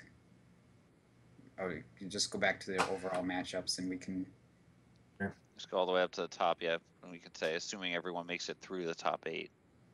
So then it would be me versus Error. right. Cantaloupe, J. Cooper, Darkwing Reeves, Saber, Cananafan. Those would be the first round matchups, or the Elite Eight matchups. Man, those are some strong matchups. I honestly wouldn't want to have to pick either of those. I wouldn't want to put many anywhere. I mean, let's start with the middle. Saver against Cananophone. You've got two people who, Cananophone, incredibly consistent. Saver, who, plays damageless. When you guys do one-hit knockout races, he dies 4 times, where everyone Yeah. else is minimum 30. And so he manages to get his times there that way. So I think, with that matchup right there, it's going to be hard to pick one of the two. I mean, I think probably I might Cananophone's just from the experience factor. I almost might want to do it, but again, Saver is just tough. That's a tough one to call either way. I might call the Cananophone just because it's so Saber's close. been heavy on the attempts recently. I think he's been doing a lot of them off stream because yeah, he has been. Feels more comfortable that way. Of course, when we get into the tournament, we're gonna be wanting him to stream. So It's gonna be nerves in this tournament. I mean, yeah, I mean, in the SMW tournament, I was nervous almost before every race, no matter who my opponent was. I mean, when you're in a race and this is like this thing is bigger than just an SRL race. This is, something that has more meaning outside of just one race. And, and especially, like a loser go home type scenario. This is double elimination, but, and this is, I mean, I feel like this is a big deal and can really, I mean, you can take a lot of pride in advancing in this tournament because there's a lot of talent in this tournament. Yeah. I mean, every top runner is in it. The top 30, 28 out of the top 30 runners are in this tournament. So you're not missing out on anybody's talent for sure. But so then you got, okay, so you did the 4-5, right? I wanted to say, like, as far as nerves and things like that go, Cananophone has had a lot more experience being in all sorts of tournaments and various things on his SRL. He's in mystery tournaments and things like that. And he's been a person to get world record times. Although I don't know if he has much competition usually. Monopoly, he has some competition. Cobra Triangle. I don't think he had competition for that. I have that game. I liked it a lot. But I only beat it one time in my life. I bought it because I enjoy watching him play it. So. Yeah, good game. Sorry, did we move on to Darkwing and Reeves? Let's move on. Darkwing and Reeves. Man. These are strong matchups. Yeah. Darkwing, even when he's disappointed with how things are going, like he's still usually within 30 seconds or a minute of his PB most of the time. He gets frustrated, and you'll hear him get frustrated. But if he can stay within 30 seconds or a minute of his PB, he's still decently below Reeves's PB. Yeah, so agreed. It comes down to he's a favorite because of that. But as long as he doesn't die, he will, not demolish, but I think he's got Reeves as long as he doesn't die. The question is just simply if he dies, and I'm not talking like a level 3 death because, since you're going 3 first, you're going to sometimes see that death. But, if he dies in one of the later levels, then that's where Reeves really has the chance to step in and take it. It's tough to go against Darkwing, though. I mean, I think if a death like one death immediately makes anyone the underdog in any of these matchups. Yeah. Yeah. Unless it's one of the very rare deaths that are not very costly, like dying in 5 or something. Yeah, But dying Yeah. 5 or dying 3. Again, dying in 3 against Manhandla because it's just a couple of rooms to get back there, assuming you didn't blow all your bombs. So yeah, manhandle deaths can be pretty costly sometimes. I think you're not going to die in 1. You're not going to die in 2. You could die in 6, but I'd honestly put that like at the third least likely to die. yeah, Um, agreed. and then probably after that, 3. Man, 3 though. I've died in 3 in multiple important races. I don't know. I mean, I think the other 7's probably next, but you can die in 7. It is possible if you just tank damage and get a bad pattern. Yeah, Yeah. for sure. And dying or getting wall mastered in 7 is a very big possibility, and that is a Agreed. minute and 10-second loss, and you didn't Especially if even your die. spawns get messed up. Oh gosh, don't even talk about it. We don't want to. We don't want to bring that up. The 7's bad. So, um, but yeah, I mean, a death in 8, just because 8 does so much damage, even though it's short. Um, Getting through 8 once you die is pretty rough. And of course, there's the 9 gauntlet, but um, 3 with the bad man Hanla spawn, 4 with just kind of the big time loss getting back to Gliok, and of course 9 just getting through that whole thing again. With enemies that can kill you in 1 hit, and Hatcher is not getting out of your way. So, Yeah. Cantaloupe and Jay Coper, are you going to take him down, man? I mean, if I play well and he slips up a little bit, then I got a chance. But if he plays up to his potential, if he puts up a 30 something, then I'm not happy. Yeah.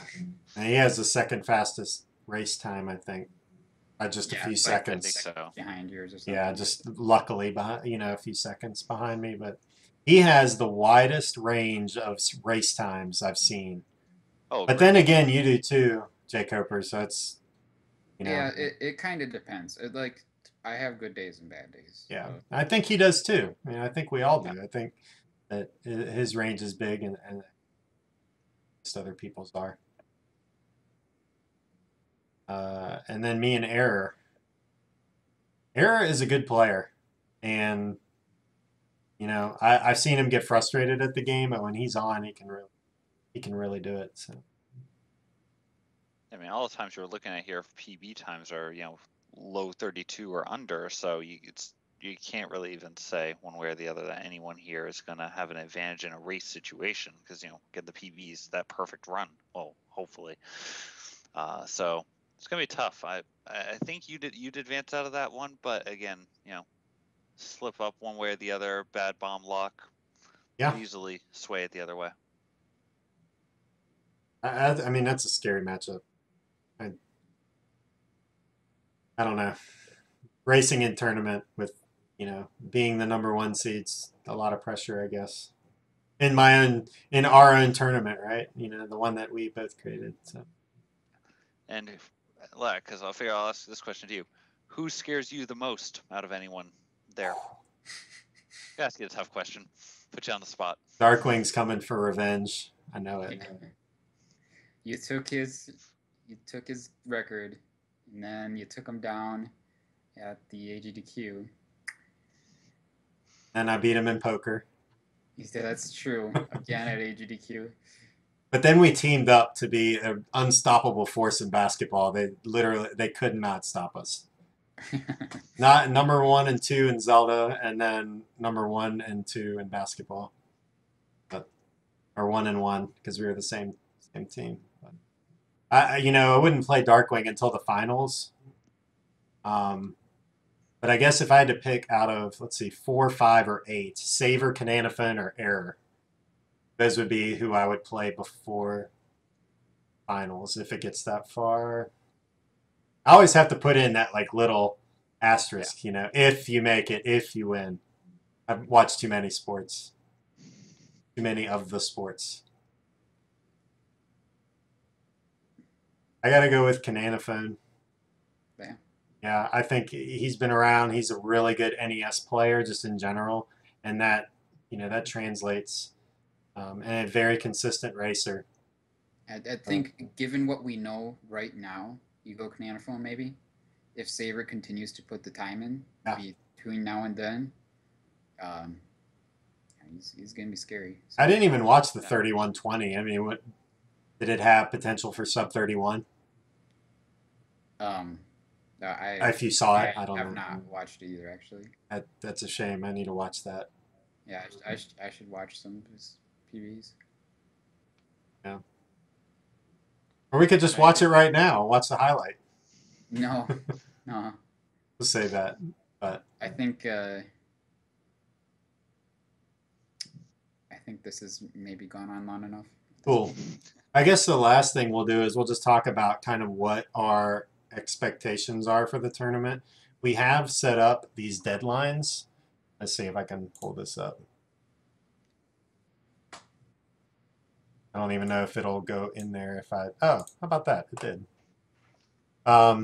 So this tournament up here in the title of each of these is a deadline, and these may change. But what we do want to encourage you to do is to play your races as soon as we get this going, or as soon as we cut the stream. We're going to fix the bracket. It'll be what we put in the selection show, and you are encouraged to do your race as soon as possible. Because what's going to happen, and this is what happened in the SMW tournament, is that once you get to a certain point, like there's only a few racers, and you don't really need week-long deadlines for two people to race. Like, just go ahead and race. You don't have to wait till the deadline if you've got a time. If you want to practice and stuff, that's great. But if you're ready to go ahead. Don't wait until the deadline to do it. We're also going to organize some sort of calendar spreadsheet type thing to share with people. We'll make it public so that you can see when other races are, and so that way you can come into channels and listen to commentary. You may not have to go to their channel, but we'll do kind of like the SMW race, where we'll have both streams up, and then somebody from the Zelda community, maybe one of us three, maybe somebody else, will be doing commentary on it and just kind of going over some things to keep you in the loop and it'll be really cool to just see the runners side by side. And so I'm really excited for this to get started. It seems like we've been waiting for this. The popularity of this tournament has just really blown me away. My goal was 50. My dream goal was 50 participants, and we're at 71. So I am very, very happy with the turnout, and I hope that we have a successful tournament. I completely agree. It's been phenomenal just seeing how many people have come in and joined. It's been great to see. And, as I said, as Lack was saying, we'll all restream. I'm planning as many of these as I can, around my work schedule to try to restream and commentate where possible. So, between, any of us, we should have restreaming going on without a problem. Yeah. It'll be interesting to see, because it'll be interesting to see too, because this game feels like it's a lot different than a lot of the other games, because there's a ton of different routes. Some are slight variations, but you've got 3 first, you got 2 first, you got get the red candle sometimes, you got to get the blue candle sometimes, and seeing these in race settings is going to be really fun to watch. So what I see Will posted something in there about shorter deadlines. What my goal is for the deadlines is you have a week early, because there's so many people in it. Everybody's playing in that first week. Once we get down to we've got 16 and 8 and 4 people, the deadlines are going to be much shorter. We might even do like a pod type thing where you have all the racers in there, maybe Saturday night, and everybody can just get in and race. What we do ask, or what I personally ask, is that the race channel just have those 2 people that are doing the race in the race channel. Don't join another race that's like a tournament race. I would just say just so that, people like SRL points, you don't want to race against somebody else who's like, I'm not going to join some other matchup just to try to race. I'd wait for another one. So just try to keep those one-on-one. And if you have any questions about SRL, how to do a race, if you want to schedule a match or anything, do that. We're going to do, if you want, you can tweet out your matches, include me in the tweet and I'll retweet it so that people can see if you have a scheduled race time, stuff like that. Any other comments, guys? I mean, our split stopped, so we should be done.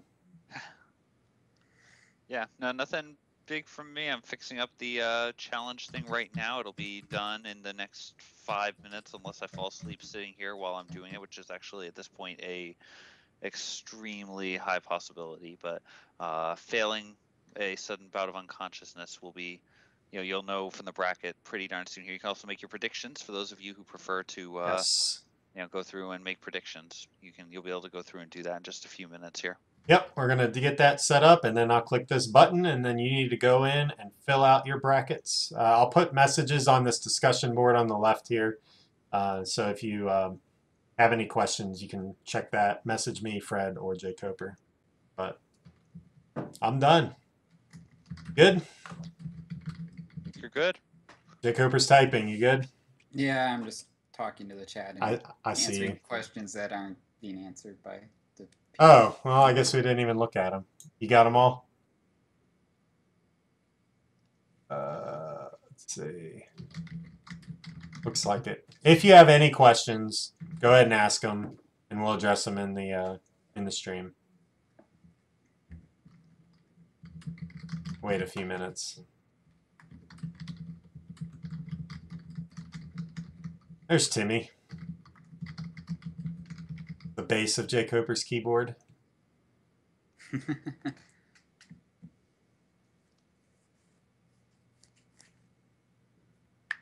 This is ACM stream often for 12 hours. Yes. All right. Looks like there's no questions. So if you have any questions for us, just feel free to contact us. Come into a stream or whatever. We appreciate everybody watching, and you guys have a great night. Yeah, Thanks a thanks lot. everyone.